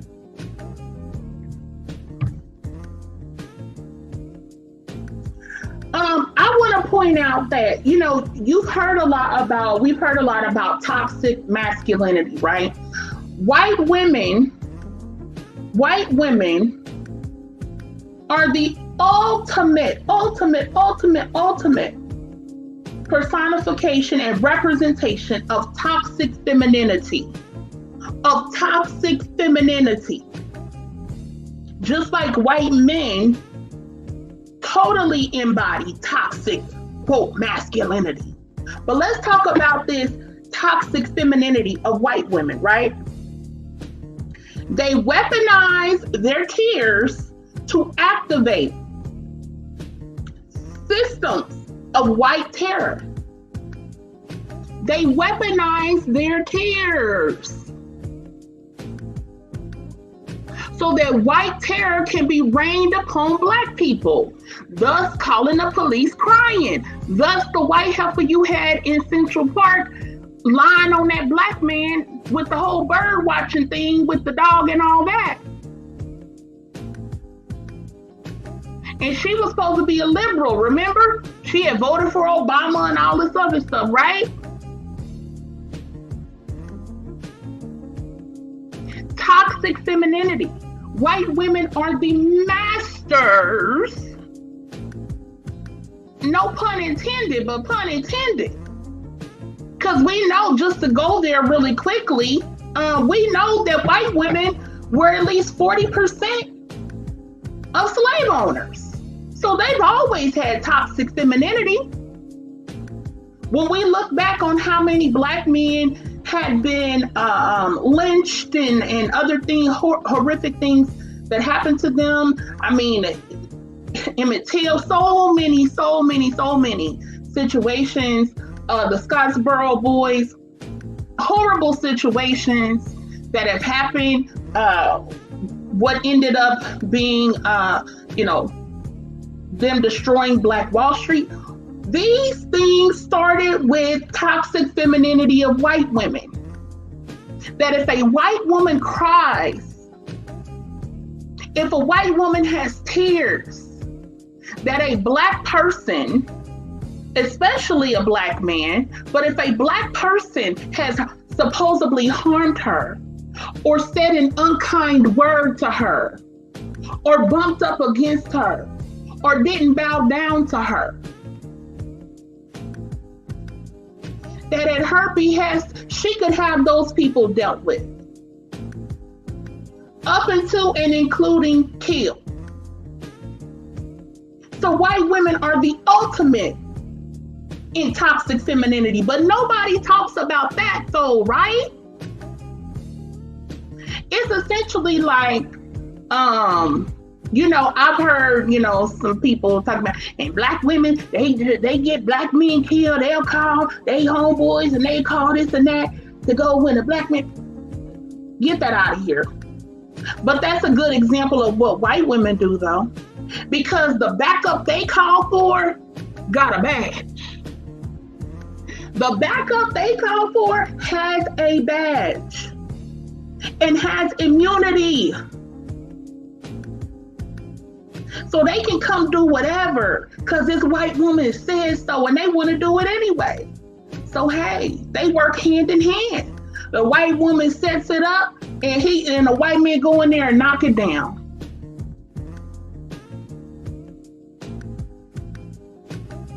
But you have a bunch of them run around, have these mixed babies and all this other stuff. And that's supposed to signify, right? The white woman is, things are post-racial as far as she's concerned.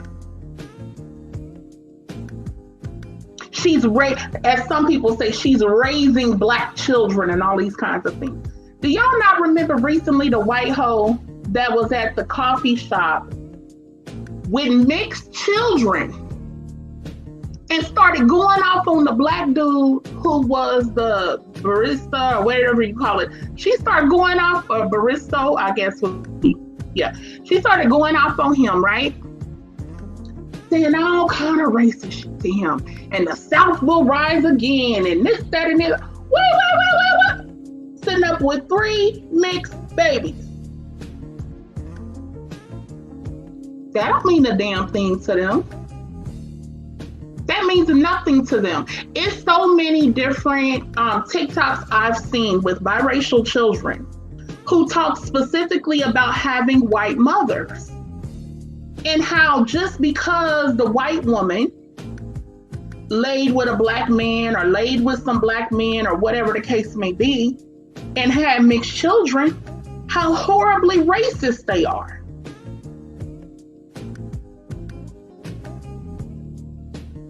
We use that as a means to try to say, oh, they cool. That's a cool white girl. No, she cool with black people. Oh, because she from black dude. That mean, what that mean? I mean, we can look back historically, right? You think them 40% or better white female slave owners wasn't getting it in with them black bucks? You think they weren't getting it in with the Mandingos and didn't give a damn and would still beat them, whip them, torture them, sell them, do whatever to them?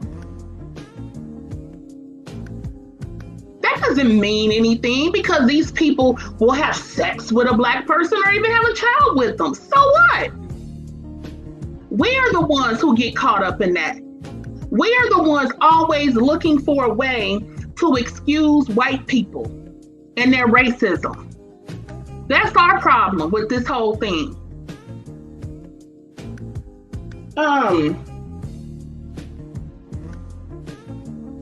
Yeah.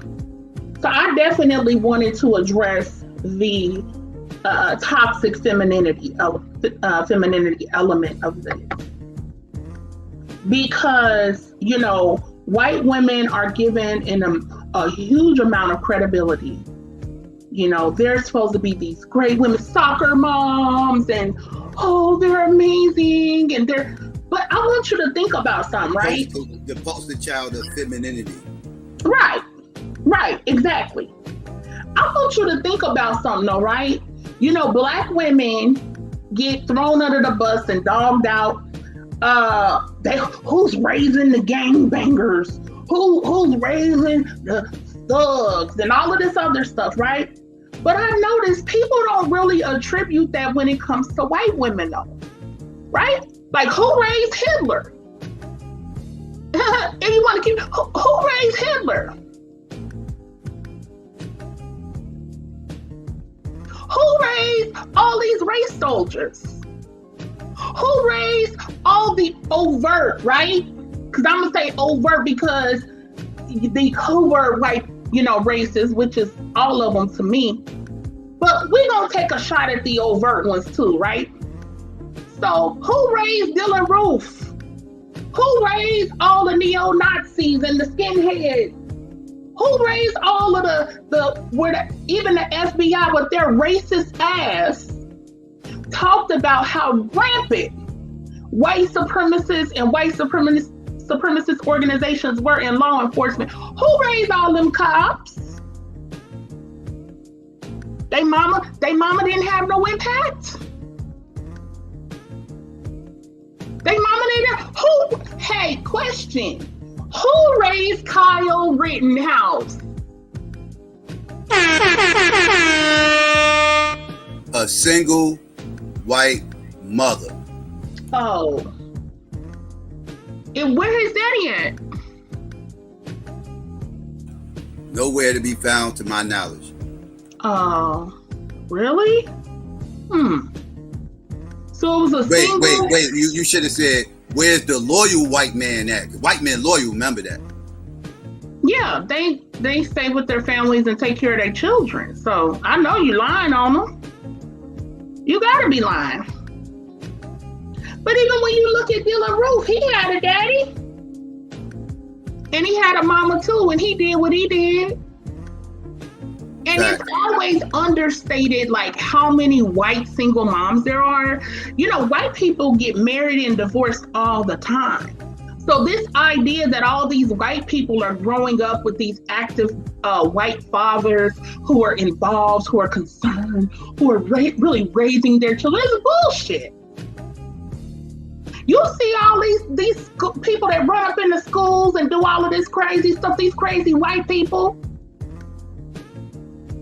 You see them go up in movie theaters, they go up in damn clubs, they go up in a damn wherever, a concert, whatever, and shoot up everybody. Not on no gang, like, hey, they beefing with this gang or with this person. No, they shoot everybody. They go in churches and kill people. They go in elementary schools with little babies and do it. And nobody talks about who's raising them. And nobody talks about the white mother and what the white mom instills in her children.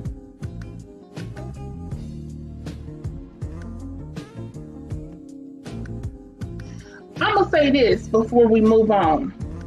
White women are dangerous. Let me say that again. And I've been talking about this issue for years. I remember like 2013 or so doing a show specifically on white women. And I couldn't tell you how many Black people I had who were pissed, who left negative comments to me, who tried to report my show. Because for whatever reason, white women are very protected, even amongst the Black community. And oftentimes, if y'all notice, Black people typically say, the white man did this, white zaddy, white man did this, white man did that, right? Which is absolutely befitting. But why is his counterpart, why is she never called out too? That's why a lot of times you'll hear me say the white man and woman. That's why a lot of times I'll make an effort to say that, because she has been given, she's been given so much benefit of the doubt. She's been, overlooked. or her racism has been minimized. When she's gotten so many Black people killed and hurt and fired and everything else, it's always minimized.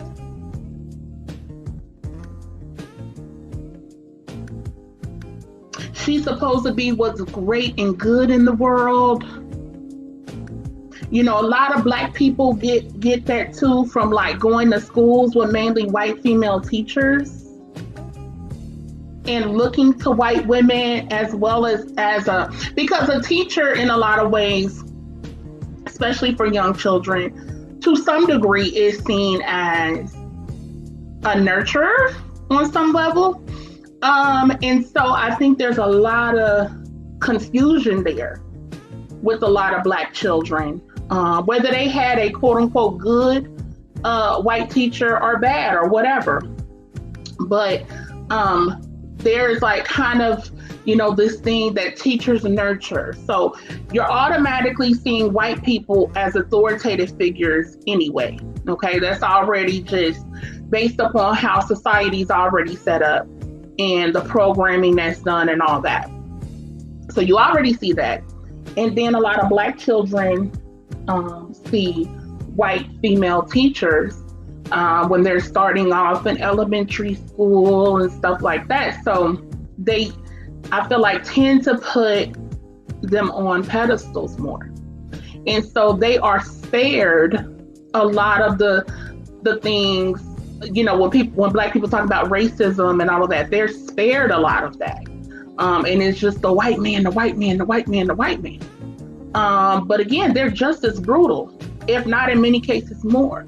And let's also understand that these people are the biggest beneficiaries of white supremacy. I mean, when you look at affirmative action, who has affirmative action benefited more than anyone? We know it's white women.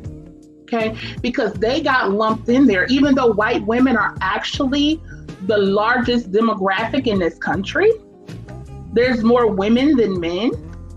There's more white women than anybody else, but yet they are seen as a minority, okay?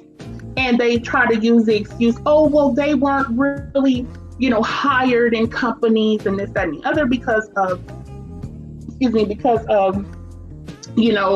this was kind of like pre the feminist era that was like, women can do everything men can do kind of thing, right? So white women have been the biggest beneficiaries of affirmative action, okay? They have usurped Black people on every level. If you hire white women, you get kudos for that because you're satisfying still having minorities or whatever the case may be. So they are beneficiaries of that. They are beneficiaries of all of the money and wealth that white men have accrued. That's why you can see like a lot of the owners of like professional sports teams. Typically when you see a white woman, it is because either her husband or her father own that team or whatever, or establish the wealth and whatnot. So they are able to then take that mantle up. They're able to inherit all of that wealth. They're able to do whatever they want to do. So, for whatever reason, people continue to give white women a pass, and I'm just not going to do it. And I'm never going to do it because they are dangerous. They are a threat to Black people. They're a threat to Black children. They're a threat to Black women. Look at this, and we about to get into this next one. I've been going in for a while, y'all. I'm sorry, but I had a lot to say on that. But we about to give y'all another example of toxic femininity, if you will, and the craziness of these white heifers. You want me to play the video first? Yeah. Yes. Mm-hmm. Okay. All right, family. We're gonna go ahead and show you this clip, and then we're gonna come right back and Renee's gonna touch deeper on it. All right, so let's get into it.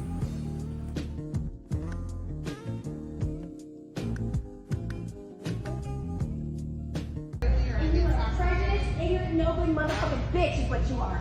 Please leave. Oh, I'm leaving. Please leave. I mean, You're gonna be leaving soon too. I promise you that, you fucking no good bitch. Okay, that's fine. You guys want to Bye. Have a good call day. racism? Bitch, you're more racist than the fucking white person ever is. Okay. Fuck you, you fucking black bitch. Okay, that doesn't bother me. Fuck you. Okay, have a good day. Don't dance around on your porch like a fucking monkey, whore. Get out.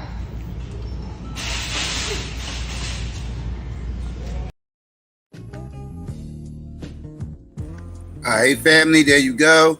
And yeah, I'm about to get ready to pass the mic to Renee. We can touch on what we just saw.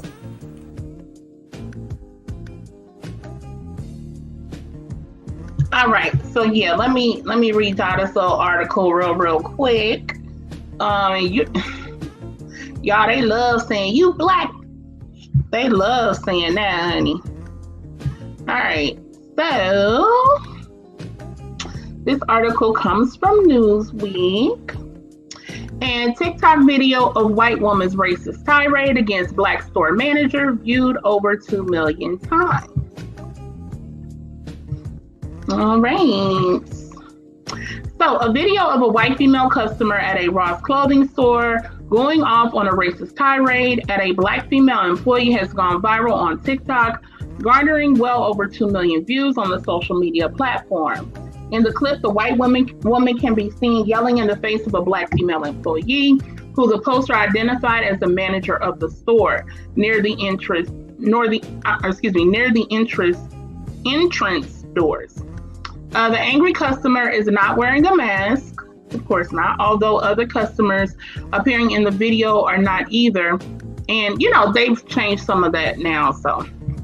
And it's not clear whether or not masks were required. The manager is still wearing a mask, as are some others in the clip. The white woman can be heard calling the manager a black bitch and a monkey, their other favorite thing. She also bizarrely describes the black employee as being racist. From the clip, it's unclear what led to the woman's angry rant. You're a motherfucking bitch. Is what you are, the white customer yells. Please leave, the manager responds calmly. Oh, I'm leaving, the white woman says. Please leave, I'm asking nicely, the Ross employee replies. You fucking no good bitch, the white woman adds. She then goes and yells in the manager's face again. Call it racism, bitch. You're more racist than, and it says inaudible. The employee continues to remain calm as the white woman heads to the door screaming, you fucking black bitch. Okay, that doesn't bother me, the manager responds calmly. Okay, have a good day, she adds. Excuse me. The calm response appears to frustrate the white woman even more. She has almost left the store, but then returns abruptly to yell more racist insults. She yells something about sitting on the porch like a monkey and calls the manager a whore. The white woman then finally leaves as the black manager stands calmly by the door watching her storm away. The woman who posted the video captioned the clip, Karen tests my sister. The manager, seek help, boo. Newsweek reached out to Ross for comment on the incident, but did not immediately receive a response. The location of the store where the event took place is unknown. Videos and reports of people saying racist things or acting in a racist manner routinely go viral on social media platforms such as TikTok, YouTube, Twitter, and Facebook. In the wake of massive Black Lives Matter demonstrations in 2020, similar incidents have drawn substantial attention online as people of color, draw attention to the racism and insults they are subjected to. Survey results released by NPR and PBS NewsHour poll in mid-May show that 42% of Americans believe race relations have worsened over the past year.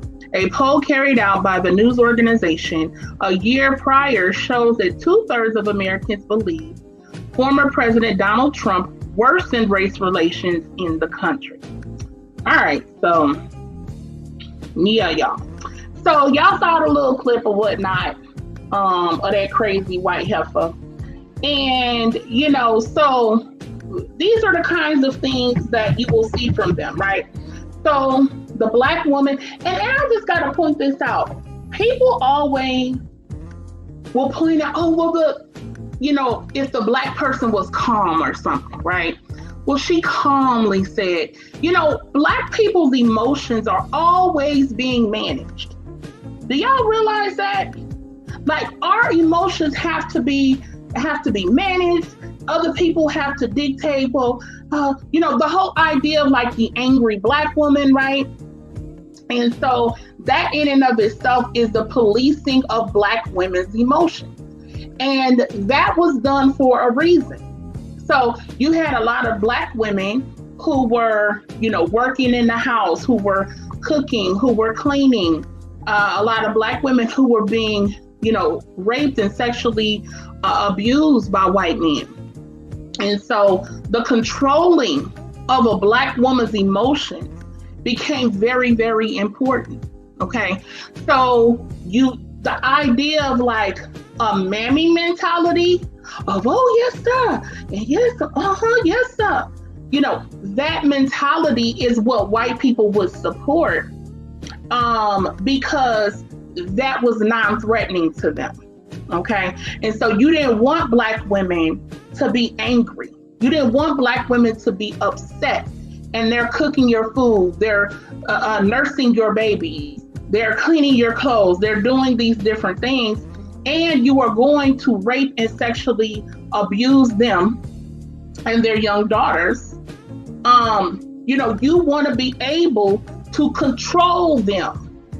You want to be able to dictate whether they are allowed to be angry, happy, sad, whatever. And so the mammy is a means of controlling Black women's emotions, controlling who we are. So that, no, you better not be angry now. And the mammy was to keep everybody in place. And see, the mammy will be the big, older woman, the big woman, and she would, get the younger Black women in check. Oh, no, you now come on now. You got to be good to master. You can't. So it's always been this thing about them wanting to police Black women's emotions.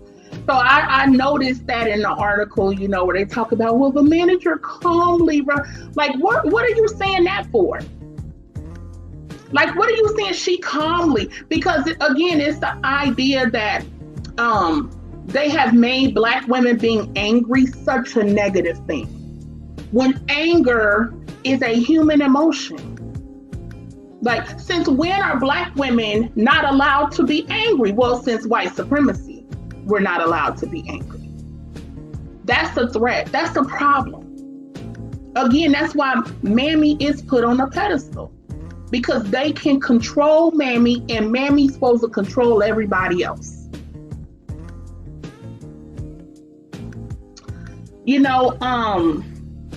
Look at the white woman's anger though, right? But see, there's not the whole phrase about an angry white woman, right? You don't hear that. That's not a thing. That's not a thing, because see, what happens is when white women or white people in general do something that is viewed or deemed as, negative or abusive or whatever, they are individualized for it. So it was just that one white woman who's racist, right? That doesn't represent all Black or all white women though, right? The Victoria's Secret, it was that one white woman who was crazy and racist and rolling around on the floor and was trying to hit a Black woman. That was just her, right? You can individualize it. That was her. That wasn't all white people. That wasn't all white women. But see, flip that script though, right? Let Black women have done either one of those incidences to a white woman. They're just so angry, right? Black women are just so angry. They're dangerous. They're violent. They're just like their men. They're thugs. She's probably going to have her gangbanger boyfriend come up there and shoot up the store.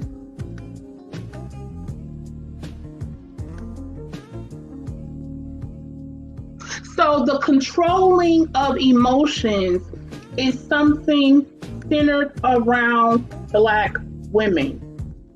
It's centered around Black women, and white women are allowed whatever emotions they see fit at the time and do not have to worry about a negative stigma being attached to it.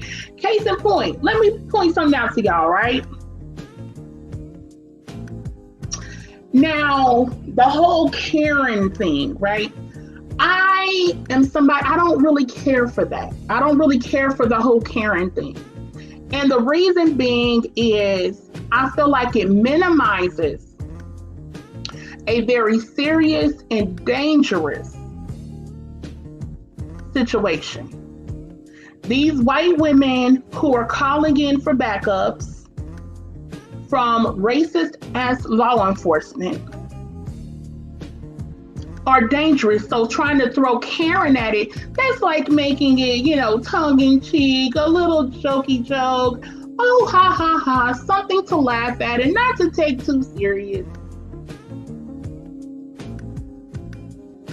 But it's deeper than that, right? It's a lot deeper than that when it comes to Black people.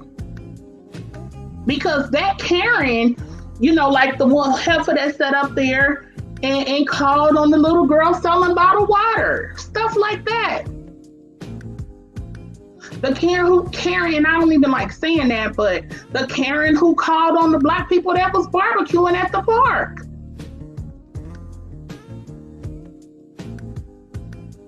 The Karen, I think in this case it was a Billy, who called on some Black people at an Airbnb, like they wasn't doing nothing.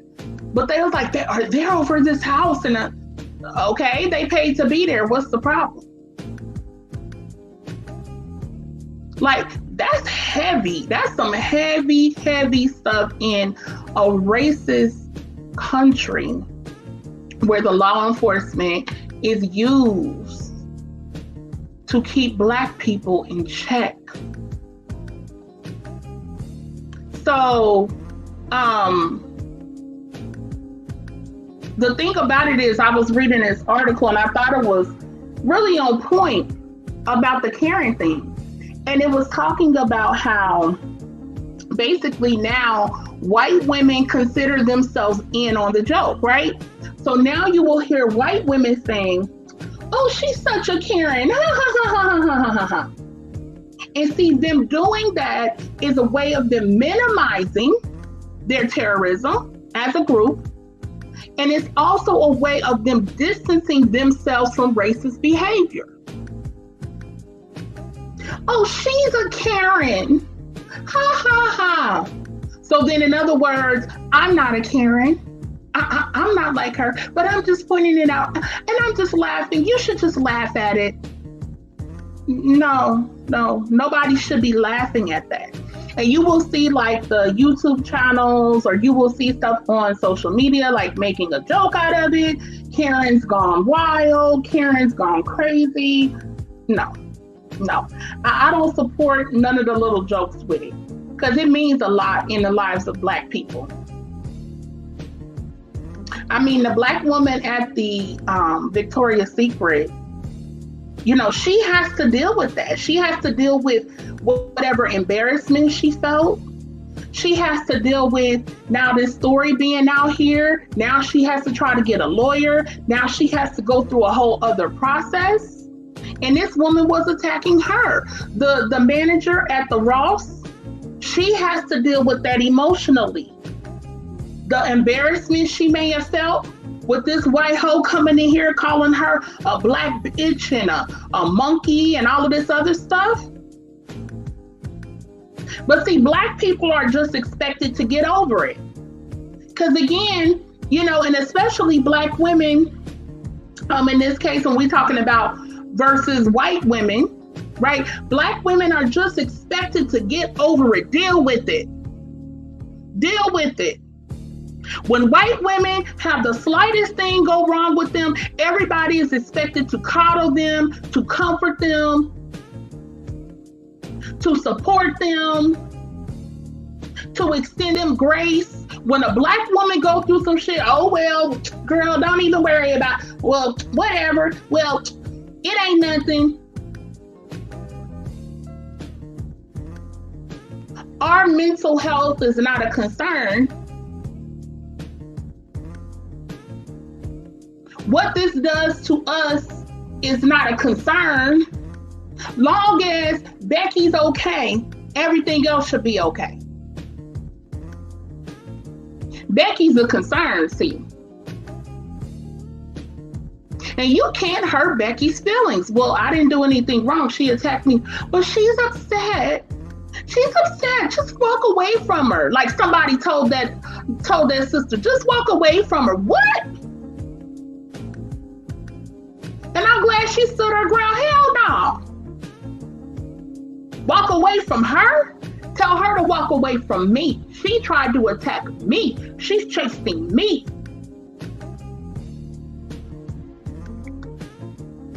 I want to read this little part real quick about the white fragility, right? Because all of this stuff that we've been talking about in these different cases and these different issues are glowing examples of white fragility.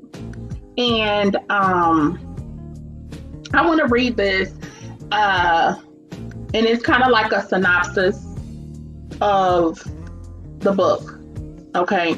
But I think it's some good things pointed out right here.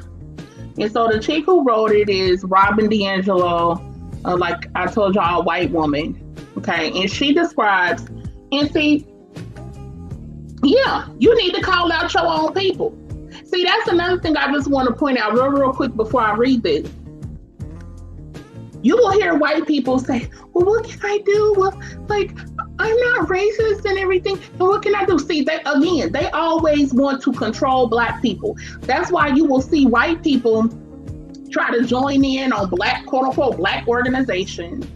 You see how they came in on the whole BLM thing. Not to say, you know, we support BLM as an organization. We definitely support the phrase that Black Lives Matter, but not the organization. But you see how white people came in and co-opted that, right? So they run around, Black Lives Matter, Black Lives Matter. No.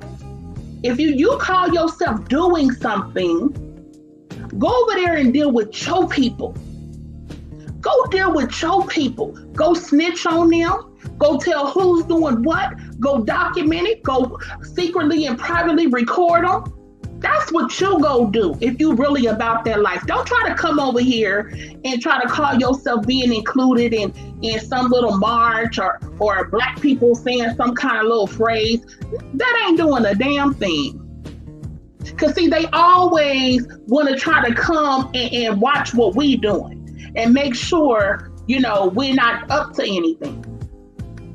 That's why you will see white people always try to infiltrate and join black organizations.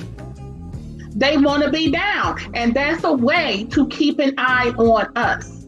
They don't really care about addressing white supremacy because ultimately they know damn well they benefit from white supremacy, racism, white privilege, and all the above. The ones who's really about their life, like I said, they gonna be over here snitching on the white people at the top. They gonna be recording. They ain't gonna have nothing to do over here with trying to be in what black folks is doing. But anyway, and this chick. Don't you want to read the definition of it first? Oh yeah. I'm sorry. Yes, we can. Yes, we can. All right. So the definition: white fragility. A state in which even a minimum amount of racial stress becomes intolerable, triggering a range of defensive moves. These moves include outward displays of emotions, such as fear and guilt, and behaviors such as argumentation, silence, and leaving the stress-inducing situation. Okay, and then I'll read her little quote that she had on it. And she said, when I talk to white people about racism, their responses are so predictable. I sometimes feel as though we are all reciting lines from a shared script. And they are, by the way. And on some level, we are. Because we are actors in a shared culture. And I thought that was really on point because, again, like I told y'all, the first tenet of white supremacy is deception. And all white people know and understand that from a very early age. They understand that one of the ways that this has been able to continue is that publicly they will try to pretend that they're not racist, they don't see color, and blah, blah, blah, blah, blah, blah, blah, all that, right? But they know what it is, right? They know what it is privately. And yeah, essentially they're all speaking from the same script. It's well understood. And what's understood don't need to be explained, right? Okay, so, but let me read this little part to y'all. It's a synopsis, like I said. D'Angelo describes white fragility to be a defensive response by a white person when their whiteness is highlighted or mentioned, or their racial worldview is challenged, whether this response is conscious or otherwise. She gives example, including a white man accusing someone of, quote, playing the race card. How many times have we heard that? Or a white woman crying to avoid conflict. Interesting. D'Angelo proposes that white people are used to viewing themselves as raceless or the default race, absolutely. And as such, are insulated from feelings of racial discomfort. Absolutely. I'm gonna stop right there because I just want to address that part. Yeah, see, white is basically used as, the standard, right? And so that is why you will hear a lot of Black people who play respectability politics. That's why they will say things like, sagging pants, they trying to be a thug and dressing like a thug and this, that, and the other, because certain forms of fashion that are not ordained by white people are gonna be considered as deviating from the norm. So if you deviate from the norm, it's gotta be bad, right? Because white people make the standard for all that is right and good with the world. And again, they do this by putting out a lot of falsely positive propaganda about themselves. They do this by focusing negatively on any and everything wrong with Black people. So that by default, people are like, white people, see, we the only race. I know y'all have heard people say that. I was reading some comments on this video the other day, and I was seeing all these Black people talking about, we the only race that do this. It was somebody fighting and all this stuff. Wait, what? We the only race. It's always Black people. We don't realize how programmed we are when we say that dumb shit. Whenever motherfuckers say that dumb shit, that's a programmed ass Negro that's fully indoctrinated, Negropean, and that puts whiteness on a pedestal and holds them as the standard. Yep. And so that's why, now what's funny, right? Just to show you an example of how it can change, I'll give you a couple quick examples. Now, with a certain look, it's called, guess what it's called now? It's called streetwear. It's called streetwear. Because now you have more white boys and white people wearing it. So it's considered streetwear. So they wear, certain like casual looks and all this other thing. And that's seen as more acceptable. See, and that's put, in the fashion shows, and you have all these other brands that have branched out and it's high end now and all of that, right? See, once they come through and they give it their stamp of approval, then it's okay. Just like if you look at certain slang words, right? back when Cash Money did bling bling and all that, right? Bling bling. Every time I come around your city, bling bling.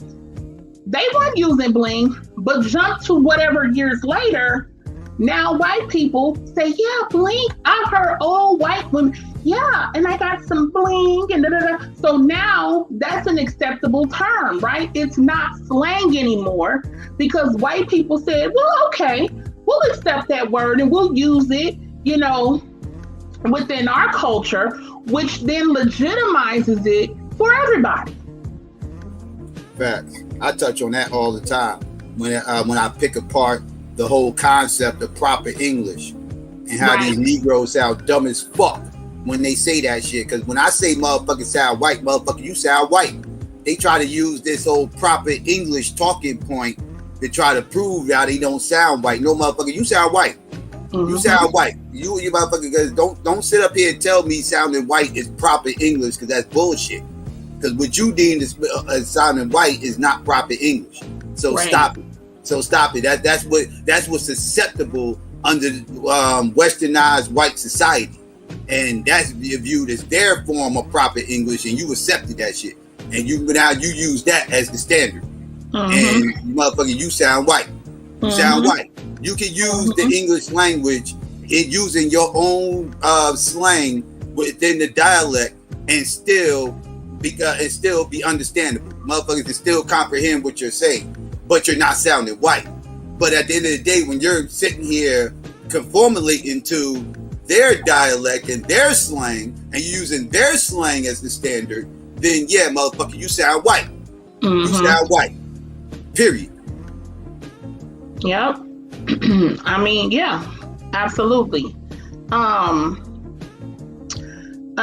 yeah, that's absolutely true that they consider themselves as raceless, and that's mainly because, again, they are considering themselves the default race. Like, they are what you should be. So everything about them and what they do supposedly is on point. So it doesn't have to really be questioned. So again, they insulate themselves from feelings of racial discomfort. See, it's for everybody else to be uncomfortable, right? It's for Black people to be uncomfortable racially. Because again, anything that supposedly deviates from white people is wrong, or is bad, or it's a thug, it's ghetto, it's ratchet, it's hood, it's whatever, right? Okay, she describes racism as systematic rather than overt and conscious. Let's be clear, that line I don't agree with necessarily. It can be overt and conscious as well. It's very conscious on the behalf of a lot of white people, even though they'll pretend like it's not. But yeah, arguing that racial segregation has shaped the United States. She points to research that has shown that children as young as 4 years old show a strong and consistent pro-white bias and an especially strong prejudice against Black males. Let me read that one more time. She points to research that has shown that children as young as 4 years old show a strong and consistent pro-white bias and an especially strong prejudice against Black males. So it's a strong prejudice against Black people in general, but it's even stronger and more pronounced with Black males. Angela says that people associate racism with extremists, like neo-Nazis or self-identified white supremacists, who they label as, quote, bad people, and conclude that because they are a, quote, good person, that they cannot be racist. She criticizes white liberals, arguing that white people who identify as, quote, progressive view themselves as, quote, woke to avoid questioning any issue of racism in themselves. That's facts. That's facts.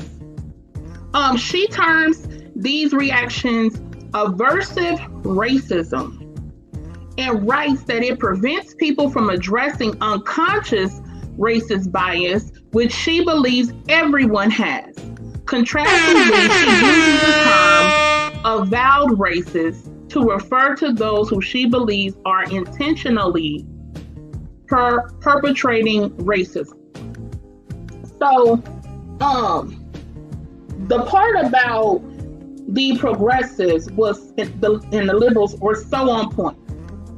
They view themselves as quote unquote woke to avoid questioning any issue of racism in themselves, right? So instead of having to address their own biases, because again, these things are cultural with white people, okay? They just are. It's how they were raised, it's how the society is, all of that. So it's already embedded. But they are the ones who may say, oh yeah, there's racism, white supremacy. Yeah, there definitely is. And I'm for all humanity. You know, they may give this like humanist type of thing and all this other crap, right? And then they'll start, and in another way that they sidestep it is they'll start talking about LGBT and stuff like that, right?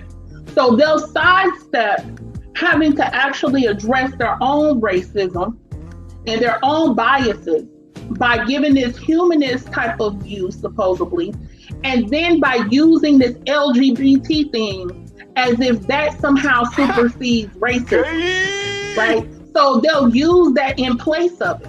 And I noticed that a lot lately, you know, because they'll lump it all in together and say, you know, people are racist, homophobic, and wait, what? Whoa. They always do that. They always try to throw that motherfucking gay shit up within talking about racism and they talk that feminine shit. They'll start saying, and women being subjugated and blah, blah, blah. They always do that shit. Always. Yep. And it's like, wait, hold on.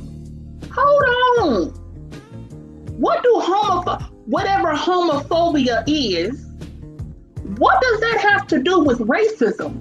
Why are you glossing over racism and homophobia and misogyny? Huh? And see, that's where that intersectional BS comes in handy for them. That's one of the reasons they like to push intersectionality, because it allows them to minimize addressing racism. Because now instead of addressing that, they can just divert everything to like homophobia and misogyny and whatever. And by default, because they're addressing homophobia, quote unquote, whatever that is, and they're addressing, quote unquote, misogyny, that they're addressing racism too. So the white liberals are horrible. And they will try to make it seem like they really down for black people. You know, no, they're not. They want to minimize race and put it behind sexuality. Their main focal point is LGBTQI elemental P. That's what their main focus is. It's LGBTQ. Queer people and same gender loving people. And we can just keep pushing black to the back. And when we do speak about it, right? The white liberals are like, when we do speak about it, we'll say people of color. That further diminishes blackness. Oh, I hate that fucking term, my goodness. Mm-hmm. That term includes anybody who's not a white heterosexual male. Right. If you're not a white heterosexual male, that whole minority shit, and then when they pull that people of color shit and everything else, that's everybody besides white people. That's everybody besides white people. That's Asians, Mexicans, black people, that's everybody except for white people. And when they talk about minorities, that's everybody besides the heterosexual white male. Yeah. That's everybody besides the heterosexual white male, everybody. So when they throw these terms around, they are throwing these terms around very loosely for a reason. because they, like Renee said, they do not want to address actual black issues.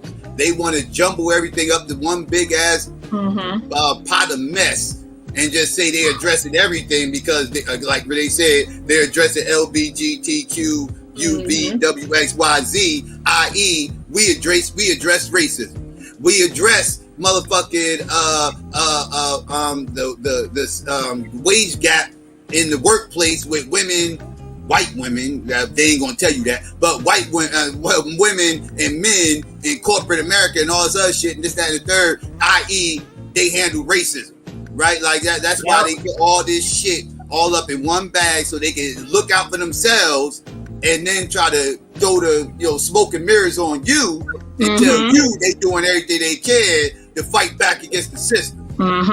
Yeah, the system that going against what you was benefiting you. You don't give a fuck about me.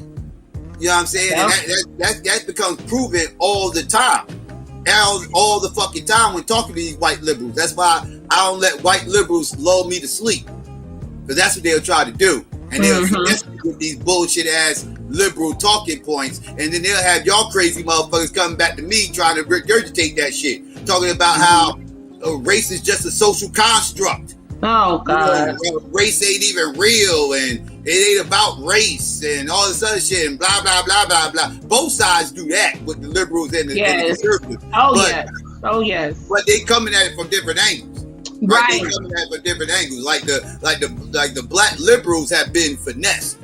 They have been finessed. Like them motherfuckers really like they have been, them some programmed Negroes. Them some programmed Negroes. They really believe this humanism bullshit. Right? And the black conservatives have been finessed too, but on a different level.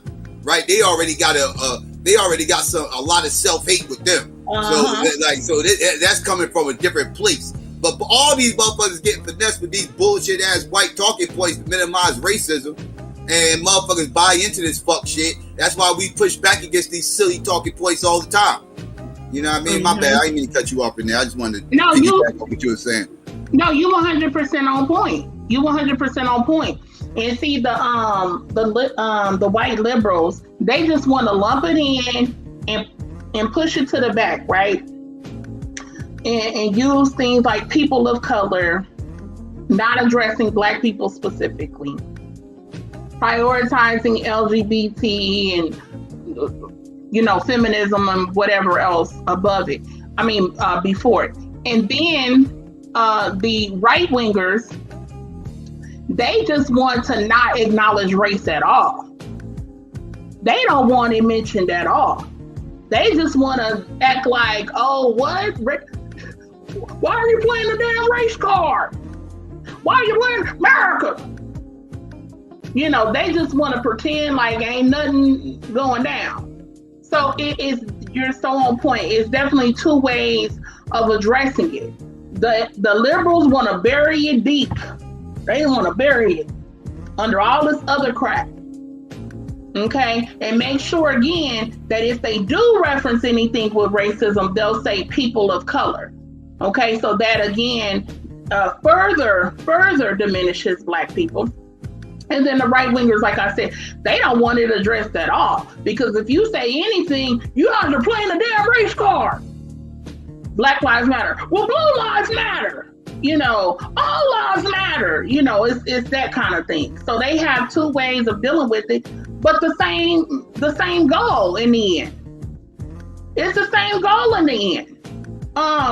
And then the black liberals, so many of them are so pro-LGBT and so anti-black as it is that they don't care.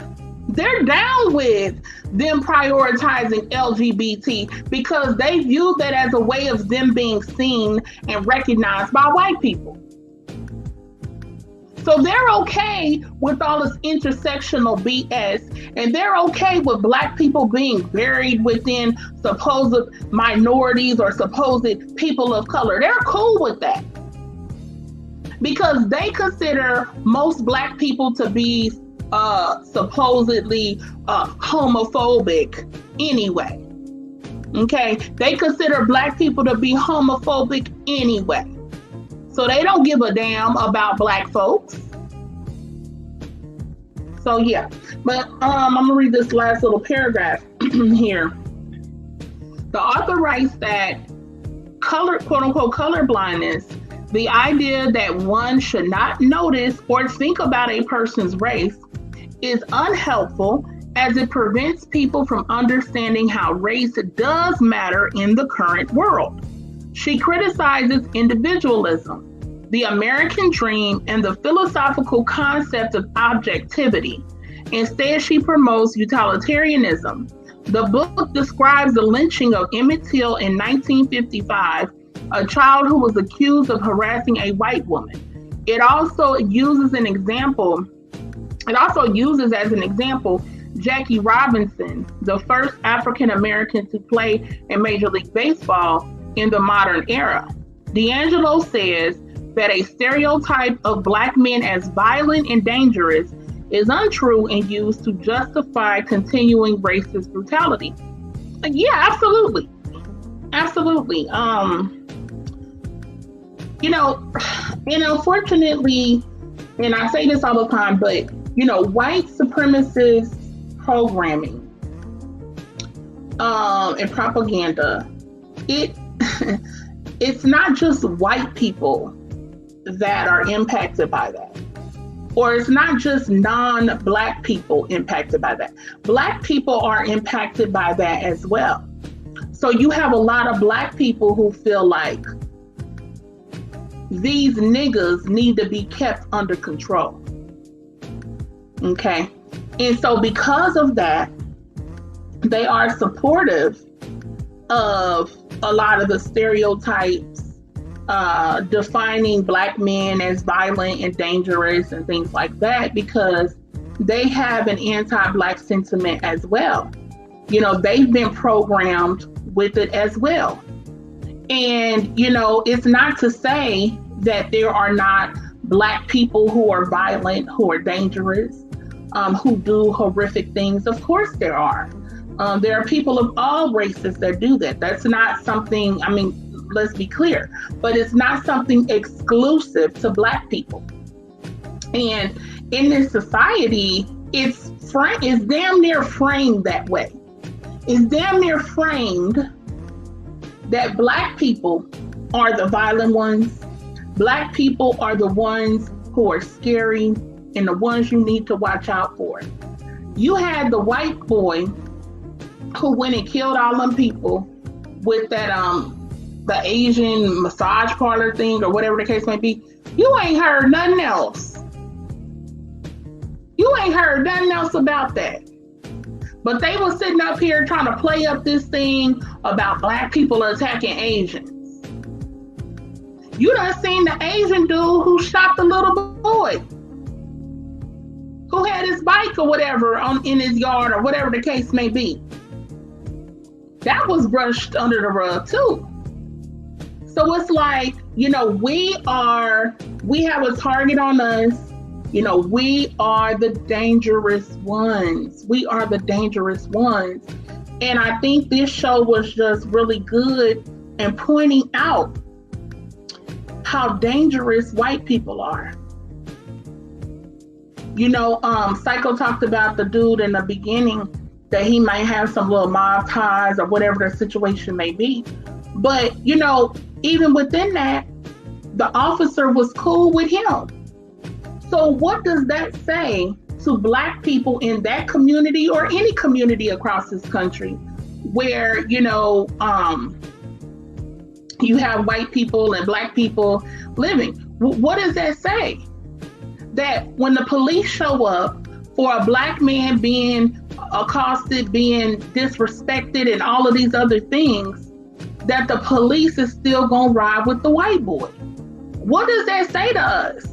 And we keep focusing on Black people being violent?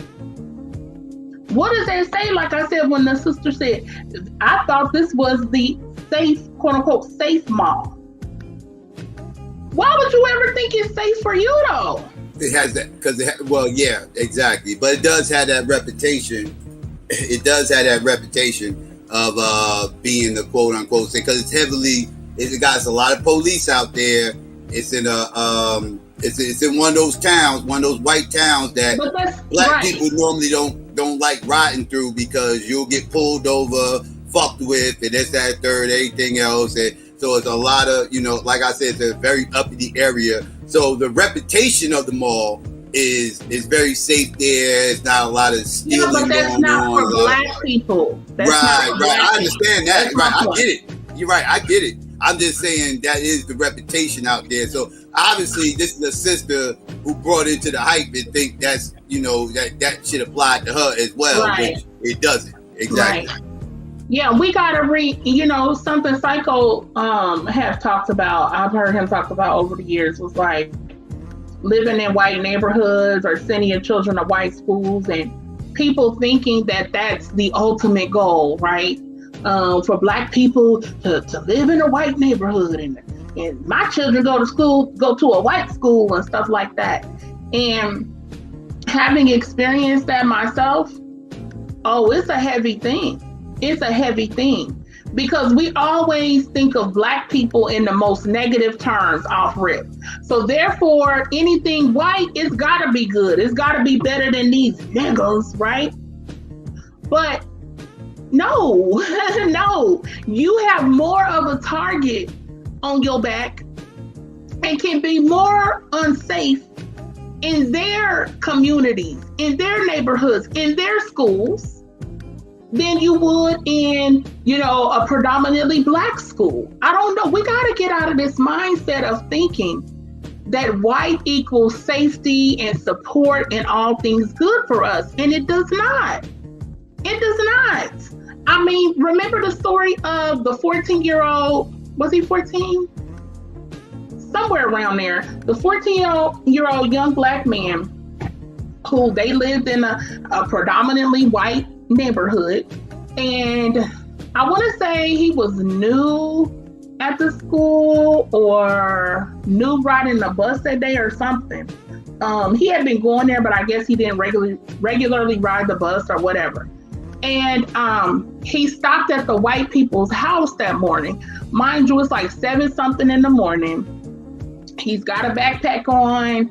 He got confused as to where the bus stop was. And he had walked up to these white people, their house, and he had rang the doorbell. Or he knocked on the door or something, but I believe he rang the doorbell. And do you know, the white man shot at him. The white man shot at him.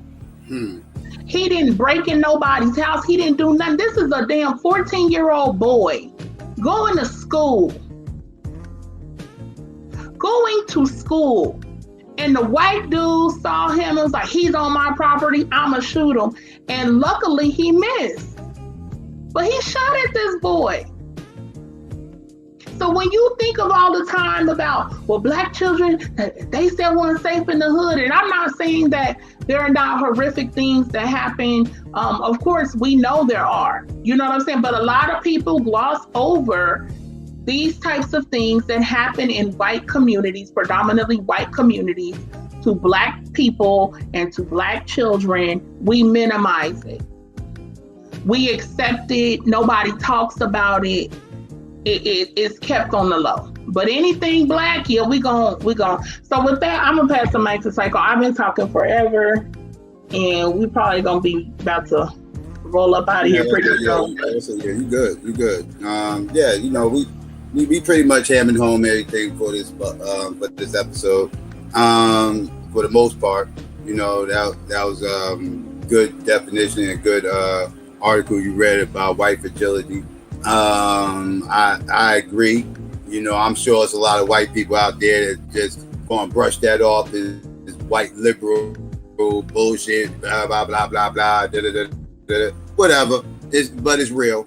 Y'all motherfuckers said it's real. Y'all can deny it all y'all want, but y'all have been conditioned y'all have been conditioned, just like black people been conditioned. Your motherfuckers conditioned too.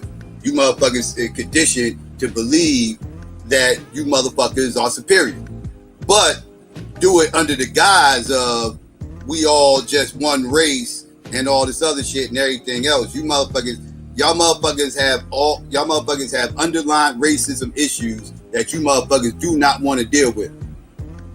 And to be honest with you, I don't expect y'all to deal with, because y'all been had these issues for a long fucking time, and y'all motherfuckers bask in it.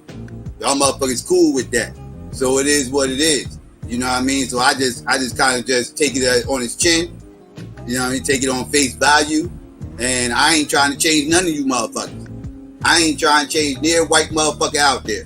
I don't do any of my content or talk about any of this stuff to try to change nobody, right? I do this to build with like-minded motherfuckers who understand what I'm saying and agree with me.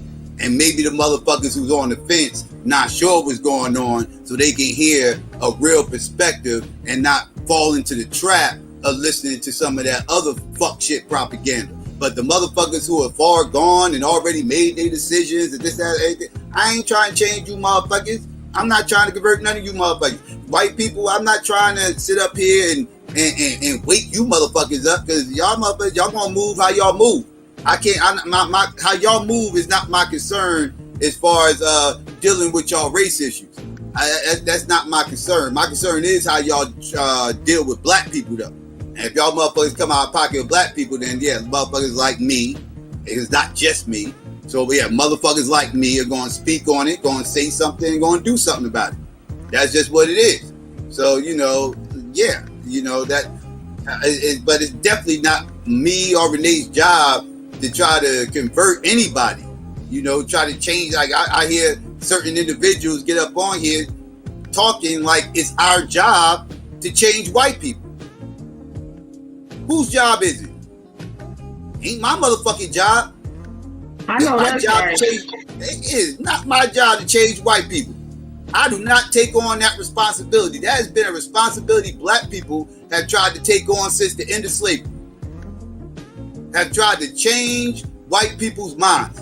Have tried to change white people's opinions. Why do you think the whole term, "this makes us look bad," exists? This makes us look bad. This makes us look bad. This makes us look bad to who? Who does this makes us look bad to? To who? Because black people have seen this stuff before. So, I mean, this ain't nothing new to black people. So, who are we looking bad to? Non-black people. We are trying to convert non-black people into liking us. We want them to look at us different. I don't give a fuck how white people look at us. Again, not my concern. That's why I don't do all this little code switching and all this other shit when I get up on here, or if I get around white people or get on these motherfucking panels or whatever to push back against something. I'm not code switching. I'm not gonna get up there and try to sound like some motherfucking Howard scholar that's gonna just, you know, out intellectualize you on a complete. Like, I will get an intellectual squabbles with these motherfuckers, but I'm gonna do it on my terms. I ain't gonna get up on here trying to sound like I went to Yale. You know, I'm not gonna sit up here and try to talk that quote unquote proper English just to make them feel comfortable. No, I'm gonna give it to them the way I give it to anybody else. I'm gonna be me 100% of the time. I'm not gonna be me some of the time and then get around these motherfuckers and start switching it up and this, that, and the third, because I can intellectually bitch slap these motherfuckers with barbershop lingo. I can intellectually bitch slap these motherfuckers sounding like I'm smooth in the fucking locker room. Sounding like I'm on a block. Using straight hood lingo. Bitch slapping them intellectually with their proper English. They proper English. Getting bitch slapped by a dude from the fucking hood using street lingo, which makes them feel even more inferior, which makes them start to snap. Because now they like, I'm not even smarter than some pookie from the fucking ghetto who don't even use proper English. I can't even be more intellectual than him. What good am I as a white person? Now they feel small. Now they feel inferior. So I love bitch slapping them, speaking all ebonics, letting them know, motherfucker, I hope you don't think this shit is sweet because I'm up in here speaking in my native tongue. Do not get it fucked up. You will get intellectually bitch slapped like any other motherfucker. You give a fuck who you is. Straight up. Give a fuck about that dumb shit, man. We gotta stop using whiteness as the fucking standard. You don't need to sound white to be more intellectual than these motherfuckers. That's the mind fuck they do on to you. You subscribe to that dumb shit, I don't.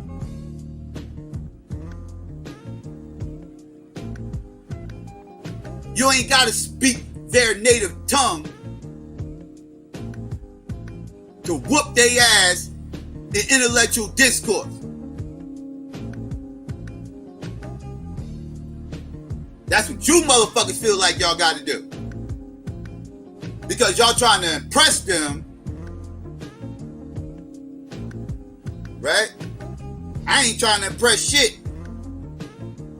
I'm just trying to show how dumb they motherfucking are. That's all I'm fucking trying to do. I ain't trying to impress shit. You ain't trying to impress. You ain't trying to impress nobody but me. Yep, yeah, Renee. I'll try to impress Renee. You know, Renee like hearing me bitch slap motherfucker. Let me get some more brownie points from Renee. And let me go motherfucking intellectually bitch slap some non-black people. You know what I mean? Like, that's like, fuck all that, man. I ain't trying, man, listen. I ain't got time for all that shit. Motherfuckers be killing me with that dumbass fucking philosophy. Using whiteness as the fucking standard. You motherfuckers, man, listen. Negroes gotta get out that bullshit. Negroes gotta get out of that dumb shit. Stop using these fuckers as the standard. A degree don't mean a motherfucker smarter than you. It just means a motherfucker went through the white motherfucking system to get validated for his intellect. But it does not mean that you are smarter than motherfuckers.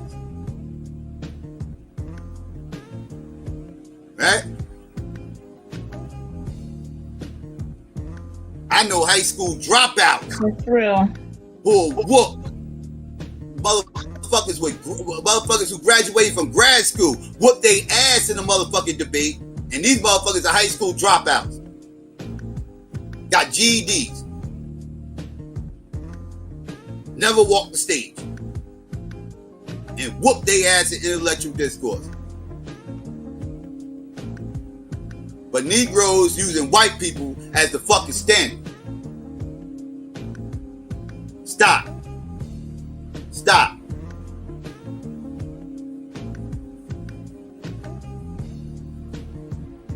You can learn way more outside of school than you will ever learn in those motherfucking colleges. And that's real talk. That's real talk. I see it all the time. It blows my mind when I have certain discussions with college grads that don't know certain shit. And I'll be sitting up there thinking to myself, what the hell are they teaching you in these goddamn schools? The fuck is they teaching you? How don't you know this basic ass shit? I taught myself this shit. How the fuck they ain't teach you this shit? The fuck are they teaching you up in there? What the fuck is the curriculum? We teaching you a bunch of useless ass white shit that you ain't even gonna apply in your fucking life. I'm hitting you with shit right now that you can apply in your fucking life that you ain't never heard of before in your fucking life. How is that? When you got a fucking degree. What are they teaching you that you are applying right now? You know how many motherfuckers I know who got degrees, that got jobs, that got nothing to do with what they got, what they motherfucking majored in college? Nothing. I mean, absolutely nothing. Learned a bunch of shit they can't even apply.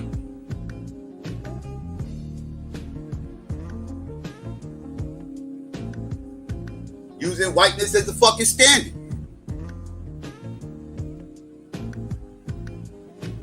It's having discussion. Well, I wasn't having a discussion. I was listening to a discussion. The other day, motherfuckers going back and forth about trade and education, right? What's the best route for black men in particular, black people, but black men in particular to take, right? Should they go the trade route or should they go the education route like college and everything else? And of course, you got the group, the section of Negroes that think everything is education, and I'm not anti-education. I'm not against college, right? And but you got the people that strongly believe everybody should be going to college, and you got the segment motherfuckers who think people need to focus more on trade.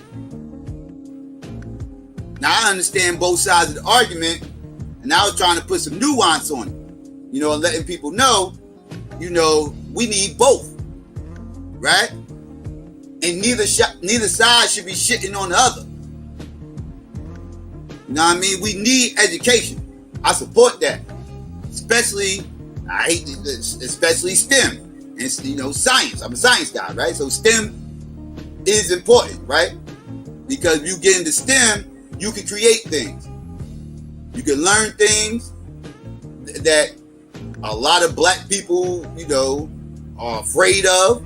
And you can maybe, and they always saying this is white people this and white. Well, maybe you're a shield for Bill Gates.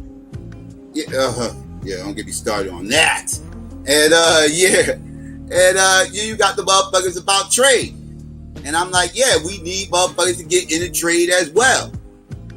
Because trade is very important. Right? You need people that know that have certain trades and have certain knowledge and certain skills. We need that as well. I don't know why motherfuckers are shitting on that. But there's nothing wrong with learning the trade and getting the skill. I mean, I also had to tell them, like, trade actually produces more business owners than college does. Trade produces more business owners than college does. Most college motherfuckers come out of college and turn into employees. A lot of them stay employees. A lot of them don't become business owners, right? Trade people become business owners. A lot of them. Because they learn a trade, they get a skill, they master said skill, and then they eventually go into their own business because of the skill that they perfected. Most black business owners come from trade, not business. So I had to let it know, like, all this shit is needed, and none of this shit should be frowned upon, right?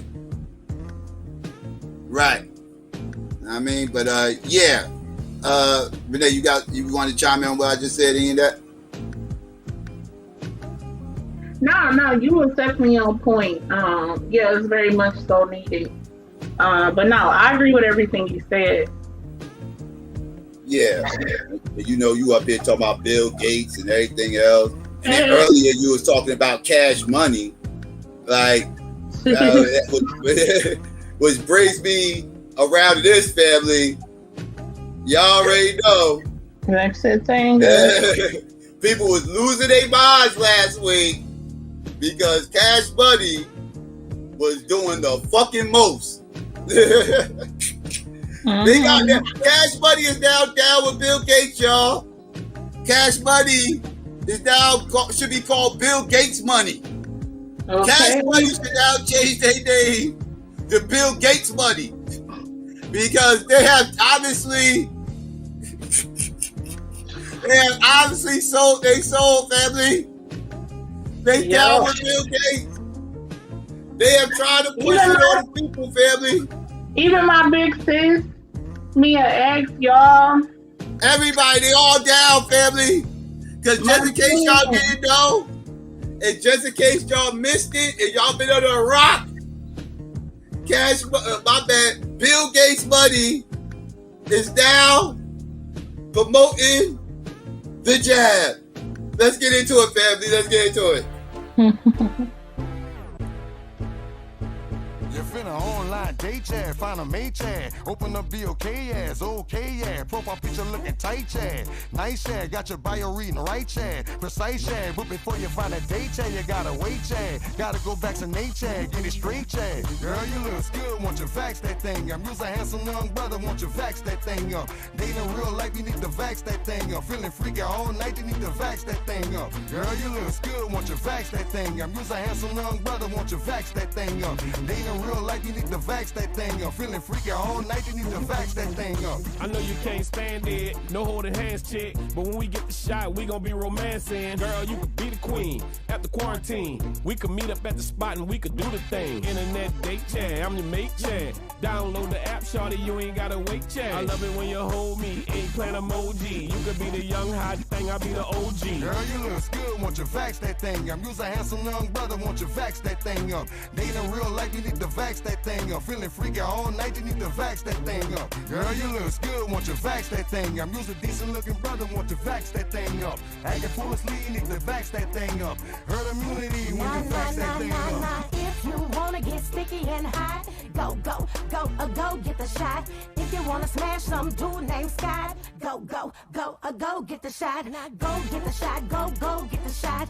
BLK says go get the shot. You wanna smash with Scott, smash with Scott. BLK says go get the shot.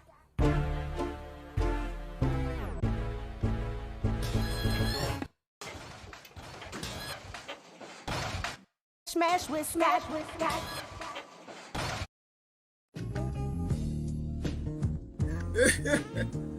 Yo, wait.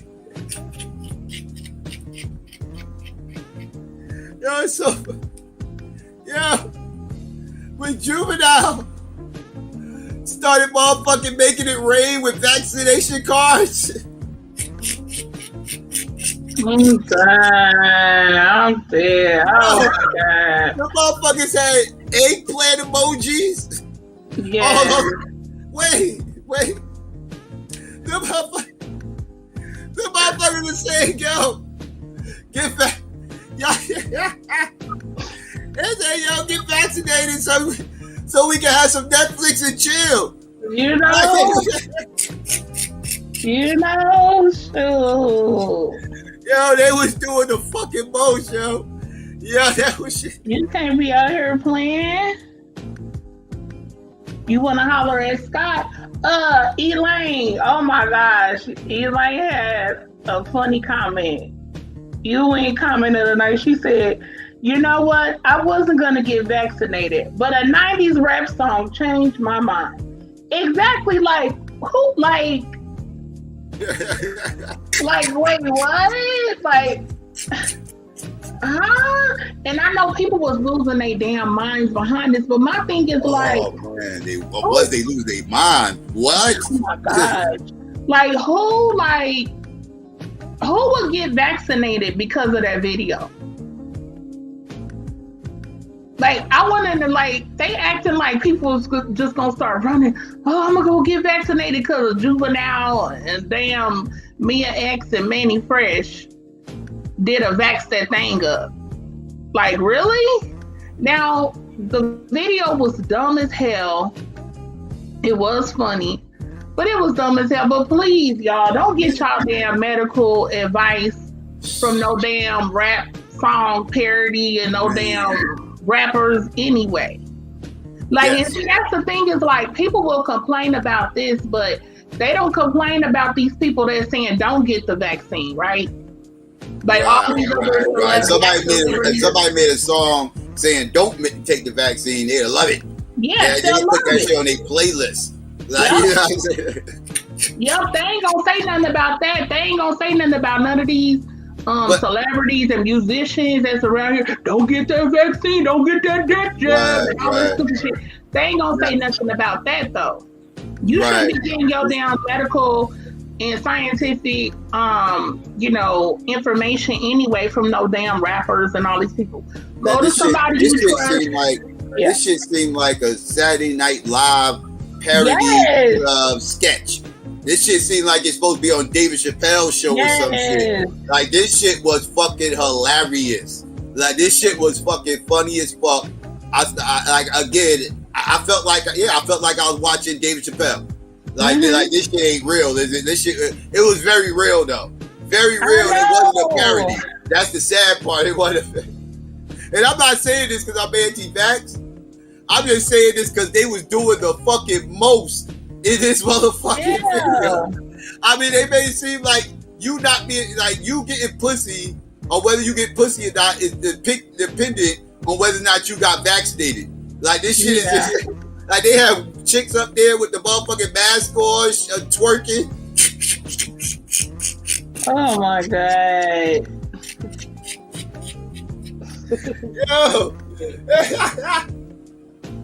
Yo, that shit was hilarious, family. I couldn't stop laughing watching this shit.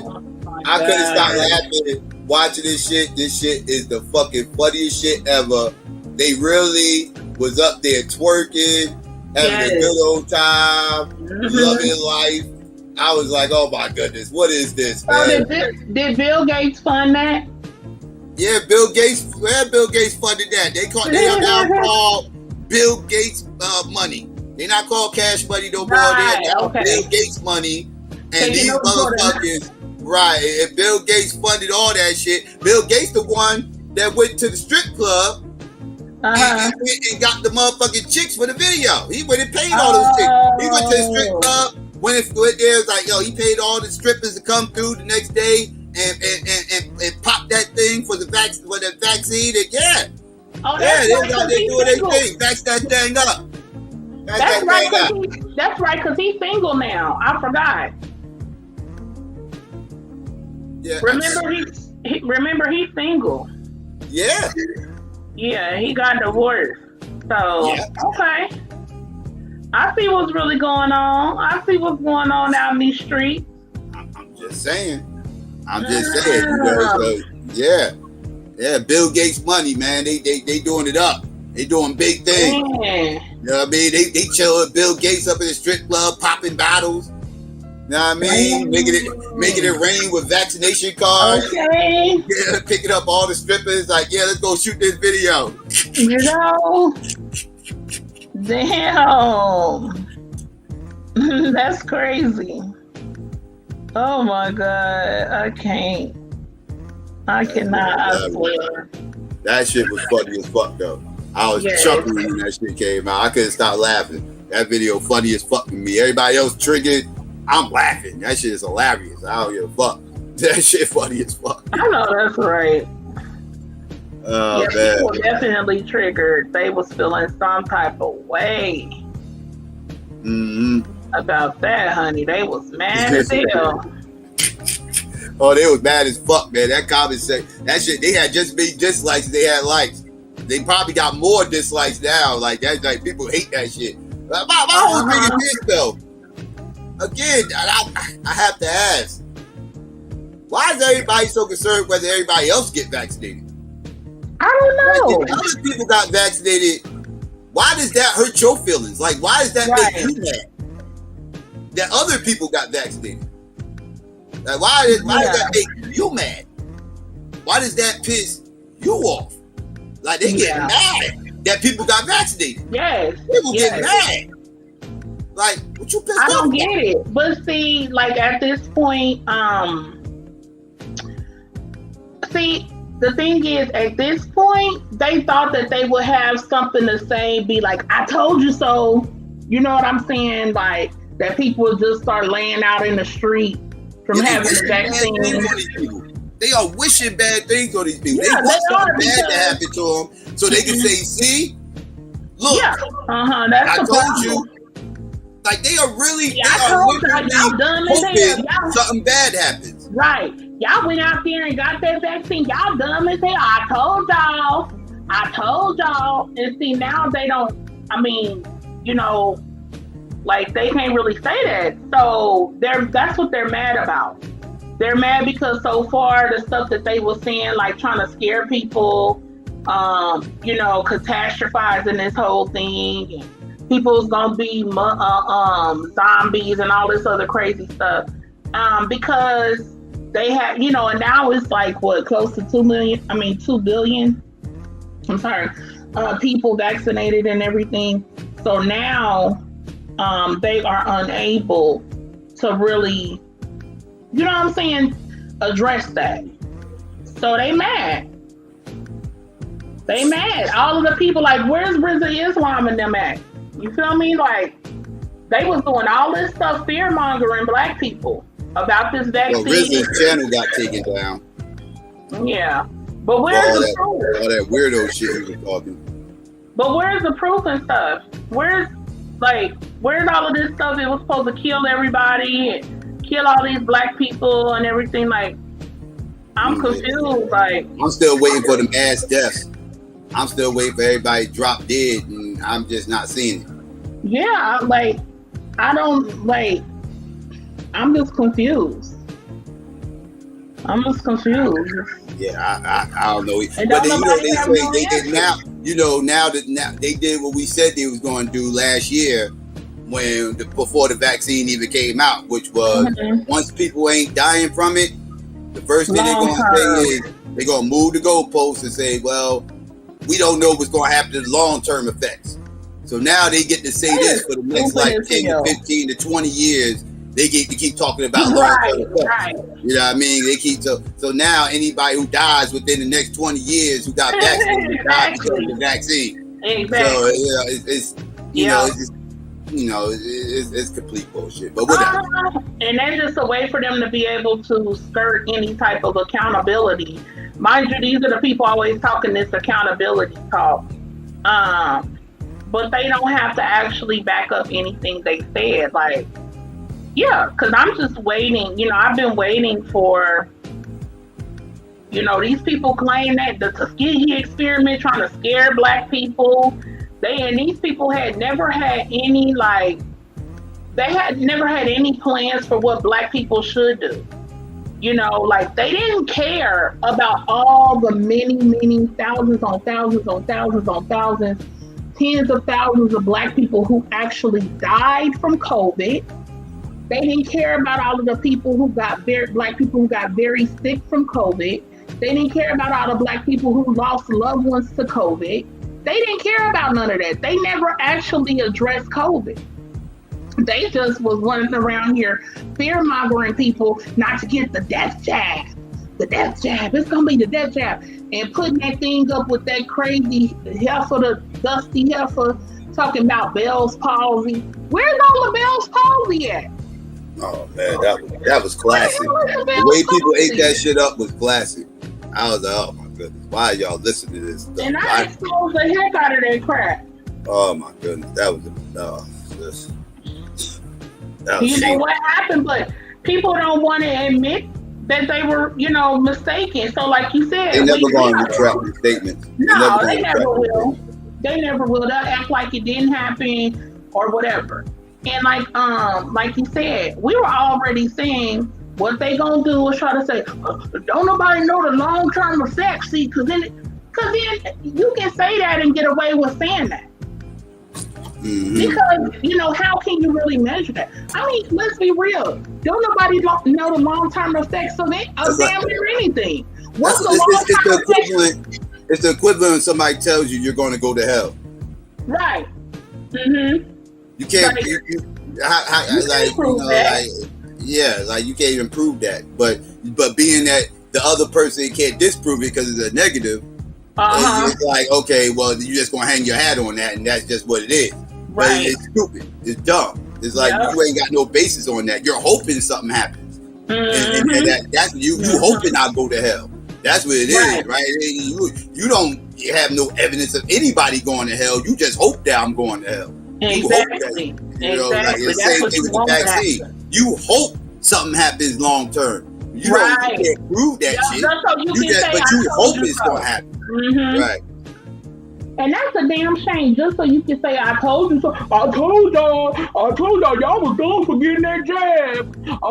You know what I'm saying? Like, that's what a lot of these people really want to say. They don't want to say, well, you know what, I'm glad thus far, it doesn't seem like there's any massive, reactions or, people have been harmed and everything. I'm glad that, a lot of Black folks who did get it, that they're okay and they're safe. And so they're not going to say that because, again, they want something to happen so that they can be right.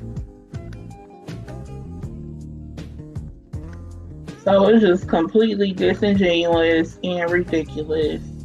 And a lot of the people, I told y'all this already, a lot of these people that's running around here online talking about how people shouldn't get this death jab and stuff like that, they got it, sweetie. They got it, sweetie. It's reports that damn racist bastard, some Black people's white daddy, what's his name, Tucker Carlson, that he got vaccinated. And he's sitting up there. Yeah, it's being reported. He refuses to confirm or deny. Now make it make sense. Why would you refuse to confirm or deny? If you didn't get it, wouldn't you just say, I didn't get it? You would deny from the rip. You would deny and shut it down from the rip. Death jab. You know what I'm saying? And he's sitting up here pushing this to all of these people, talking about, all this anti-vaccine stuff. So then why wouldn't you just say, hell no, I didn't get the death jab? But it's because he did get it. So he's talking about he's not going to answer that or whatever. Why not? That makes no sense. You spend all this time with this anti-vax propaganda, but refuse to say if you actually got it or not. So like I told y'all, a lot of these people that's leading the charge on this stuff, they done got vaccinated, boo-boo. And now it's to the point where they saying damn near 100% of all COVID hospitalizations and deaths are from people who are unvaccinated. So make that make sense. Because they were saying the vaccine ain't real, the vaccine don't work. I done heard all kind of stuff. And what was funny, I just got to mention this real quick. Polite. I was watching a Sonetta video the other day, and it was where they was, banging on religion and everything, and it was Garfield, Dr. Reggie or Brother Reggie and whatnot, and Polite or whatever. And they had kind of toward the end started talking about the vaccine or whatever, and Polite did not want to talk about that. He did not want to talk about that. And I'm like, I wonder about, because Ankh is definitely pro-vaccine and everything. But see, again, it's because they don't have any information to hold up to say, see, I told y'all, look at all these people that's dying. Look at all these people in the hospital from getting the vaccine. Hundreds of thousands of people have died. Why would anybody take medical advice from Polite? Right. But whatever. Right. But see, because he don't have nothing to say, he didn't really want to talk about it. He was like, trying to brush by it. No, Polite, because you was sitting up here talking all of this stuff too, talking about it changed your DNA and all this old stuff. He was, and Polite was at the beginning talking about that 5G stuff, remember? And I think Polite is intelligent on certain things, you know what I'm saying, on certain things. But with this stuff, hell no. He was talking about 5G causes. Yeah, right. Like I said, I don't know why anybody would take medical advice from him. Anybody. Him and a couple others, nah, man. Nah, I ain't listening to you on no medical shit. You have me fucked up over here. You will have me fucked up over here. I'm not listening to you. Because see, brother, all you gotta do, brother, is take the sea moss, and brother, that's a protective from COVID, brother. See, brother, what you do is you take a jar of Vaseline, brother. You chop up an onion, put the onion in the jar of Vaseline, brother. You let it sit in your windowsill for 7 days and 7 nights, brother. Then you take it, put it in the blender, brother. You add some lemon juice to it and rub it on you. And, brother, you will be protected from COVID, brother. And these motherfuckers get sick. Where's the first place they go? To the hospital. Thank you. To the hospital. First place they go. All these little self-healers, all these motherfuckers who think you could just wish these goddamn diseases away, and you know, and if you don't believe it's true, it ain't real, and you just gotta eat the right fruits and berries and all this other stuff, and everything will be fine, and all these motherfuckers go to the fucking hospital when these motherfuckers get fucked up. When they get fucked up and they really is in bad shape, they take their black asses to the motherfucking hospital to get examined on by the white man's science. I'm not listening to these weirdos. When it comes to medical science, none of these motherfuckers have the credentials that to make these type of claims that they make. None of them. But just like the Bible believer people, why do they be going to the hospital? Ain't the what you call supposed to heal you? Yeah. I thought you were supposed to heal them. Yeah, that's what I thought. Like, if you don't go to the hospital, don't you go to the church or something like that for your issues? Yeah, you can do that. You can go to a psychic if you into that esoteric phrases. You know, that's a whole different topic. People probably getting mad now. What you say? I said people might start getting mad now. Yeah, we ain't gonna go down there. We ain't going down that route. But you know, it's just funny that I hear the anti-science people. They all of them go to the hospital. All of them go to the hospital. They all do. Yeah. They all take aspirins. They all take aspirins. They just telling you that painkillers and Pepto-Bismol. These motherfuckers that take Flintstone vitamins. They do all that shit, man. They do all that shit. And then they'll turn around and talk this other shit around here. Don't listen to these motherfuckers, family. These motherfuckers are liars. A lot of these motherfuckers who are anti-vax have taken that vaccine. A lot of these motherfuckers who's talking that shit, they get on here talking one way and they talk this way and they won't tell you that they got vaccinated because they know they'll get attacked. Right. They know they'll get attacked by the cult of anti-vaxxers. They will attack them. And they don't want to get attacked, so they going to shut up and not say they got vaccinated. But they totally got vaccinated. And so I'm not even listening to motherfuckers, man. These motherfuckers just talking. Like, this shit is like, it's just a bunch of nonsense. Do what y'all want to do. If y'all don't want to get vaccinated, don't get vaccinated. If you want to get vaccinated, get vaccinated. But don't let these weirdos depict what you're going to do or what you ain't going to do. Don't let Juvenile convince you to get vaccinated. And don't let Polite and all these other little weirdos convince you not to get vaccinated. You do what the fuck you feel is right. All right? And get real information before you make your decision. That's all I'm saying. That's all I'm saying. So there you go. Yep. Vax that thing up or don't vax it up. Do what you want to do.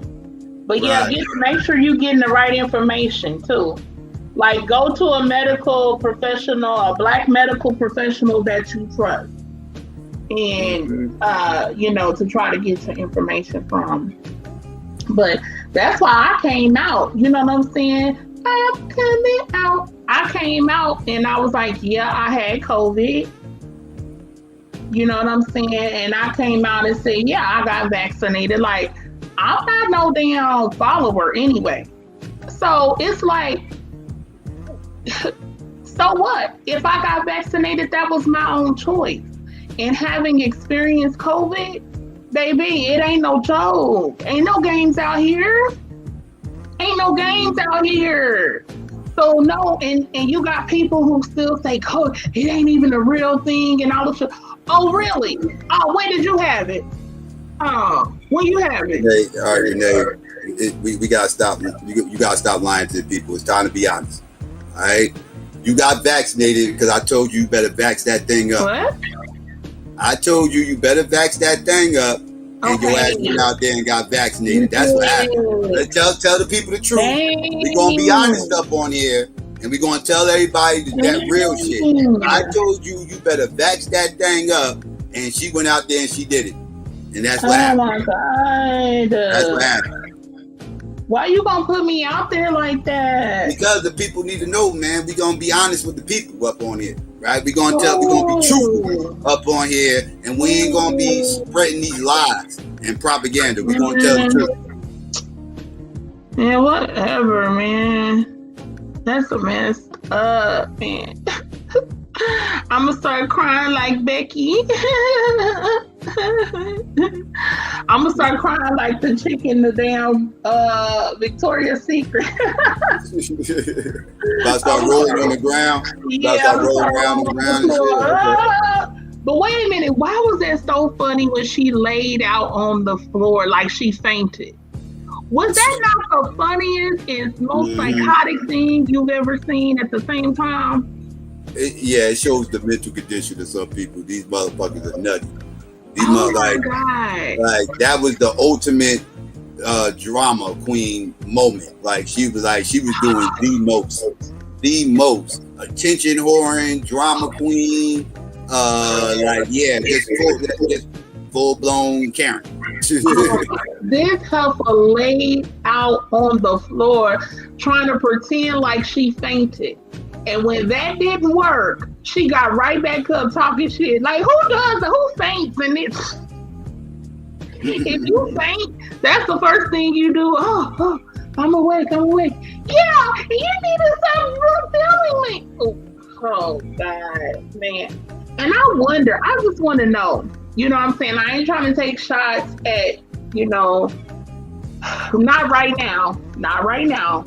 But real talk, to the black men who swirl or who have swirled, how do you deal with these neurotic white women? Like, how do y'all deal with these people?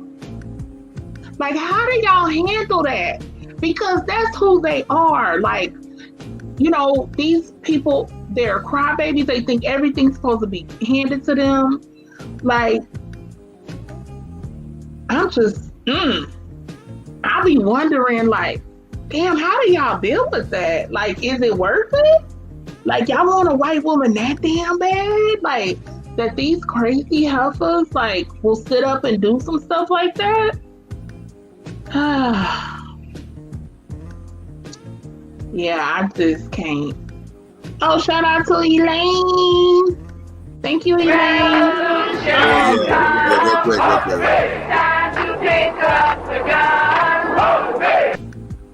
Yeah, shout out to Elaine. Like Renee just said, she said, the real question is, how strong are your magnetic powers, Renee?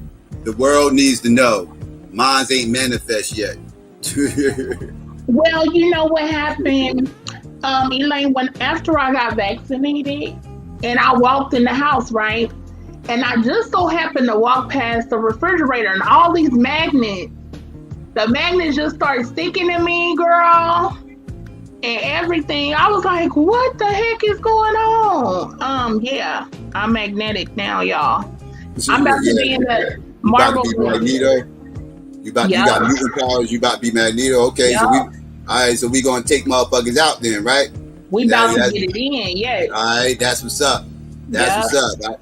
I can use some mutant powers my motherfucking self. You take this bitch over.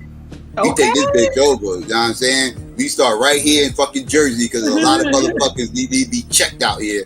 Okay. We start here and work our way around. Okay, so we're gonna start on the East Coast and then spread out. Exactly. Okay, exactly. Cool. That sounds good to me. I'm with it. All right. I'm with it. We're gonna free our people. That's what we gonna do. Okay. She talking about she probably prevented the sisters from getting her free panties. She better not. Yeah, I know. Did she ever get the free panties? Did she ever get her free panties? I don't think she got her free panties. I hope she did. Sure. Yeah, I don't think she got him. Because after that happened, the boys came and she never went to the cashier. And then next thing I know, she was in the back of the security spot and they was filling out reports and everything else. I don't think she ever got her pennies. Well, maybe they kept the pennies for her. What you say? You know, maybe they kept her pennies for her. I don't know, maybe. And we could go back and pick them up, or they put them to the side, you feel me? Mm-hmm.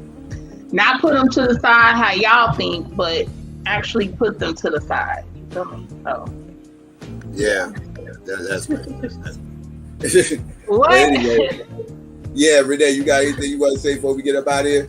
No, I do not, but thanks you guys for tuning in. Love y'all. And yeah, I'm magnetic now, so yeah. But other than that, I'll see y'all on the next one.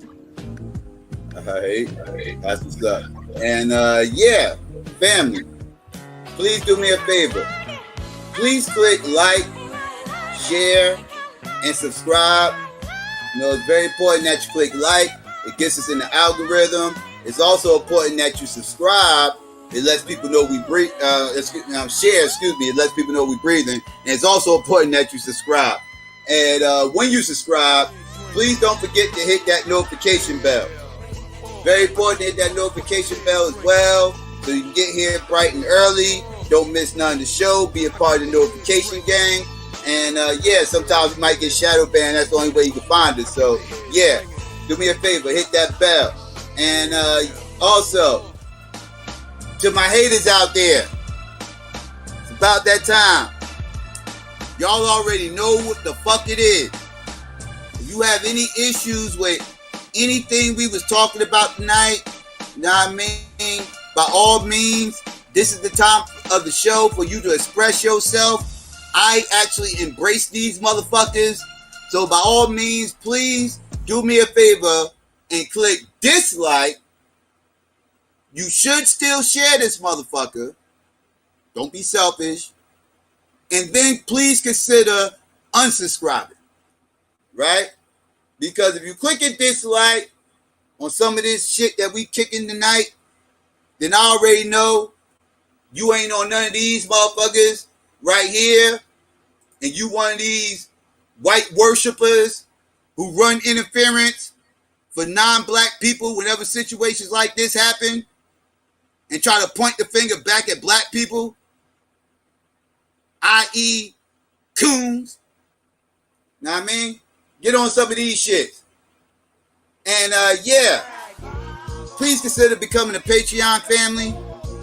If you do, you have access to any stream I do, whether I keep it up or whether I take it down.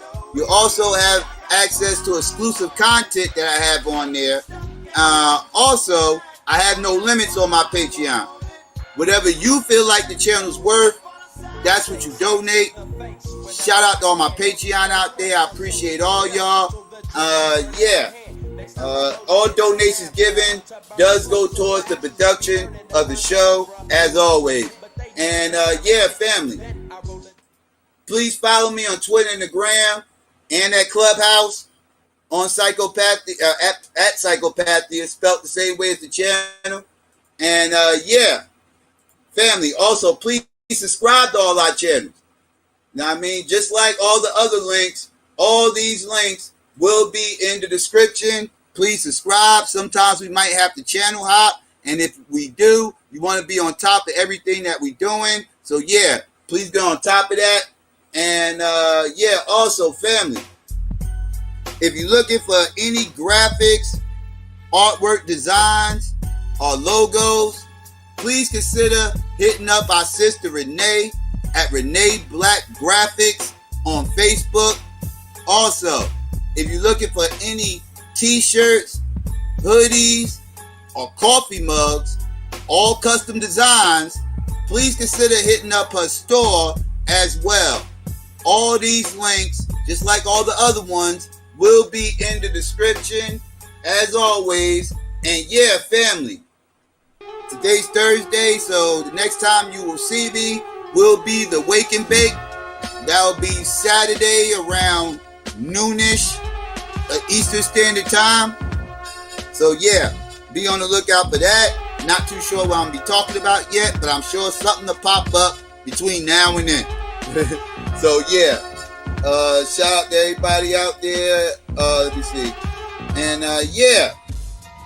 Once again, I want to shout out everybody out in the live chat. I appreciate all y'all for coming through. Shout out to D.A.B.A.T.E. Shout out to everybody else. Shout out to everybody out in the clouds that was just listening, being nosy. I want to give a peace and black power to everybody. Holla black at your boy and your girl. We out. Battle anybody, I don't care, you die. Battle anybody, I don't care, you die. Battle anybody, I don't care, you die. Yeah. Battle any, I accept. Yep. They are fine. Yep. Gonna grab sales double. Let's go.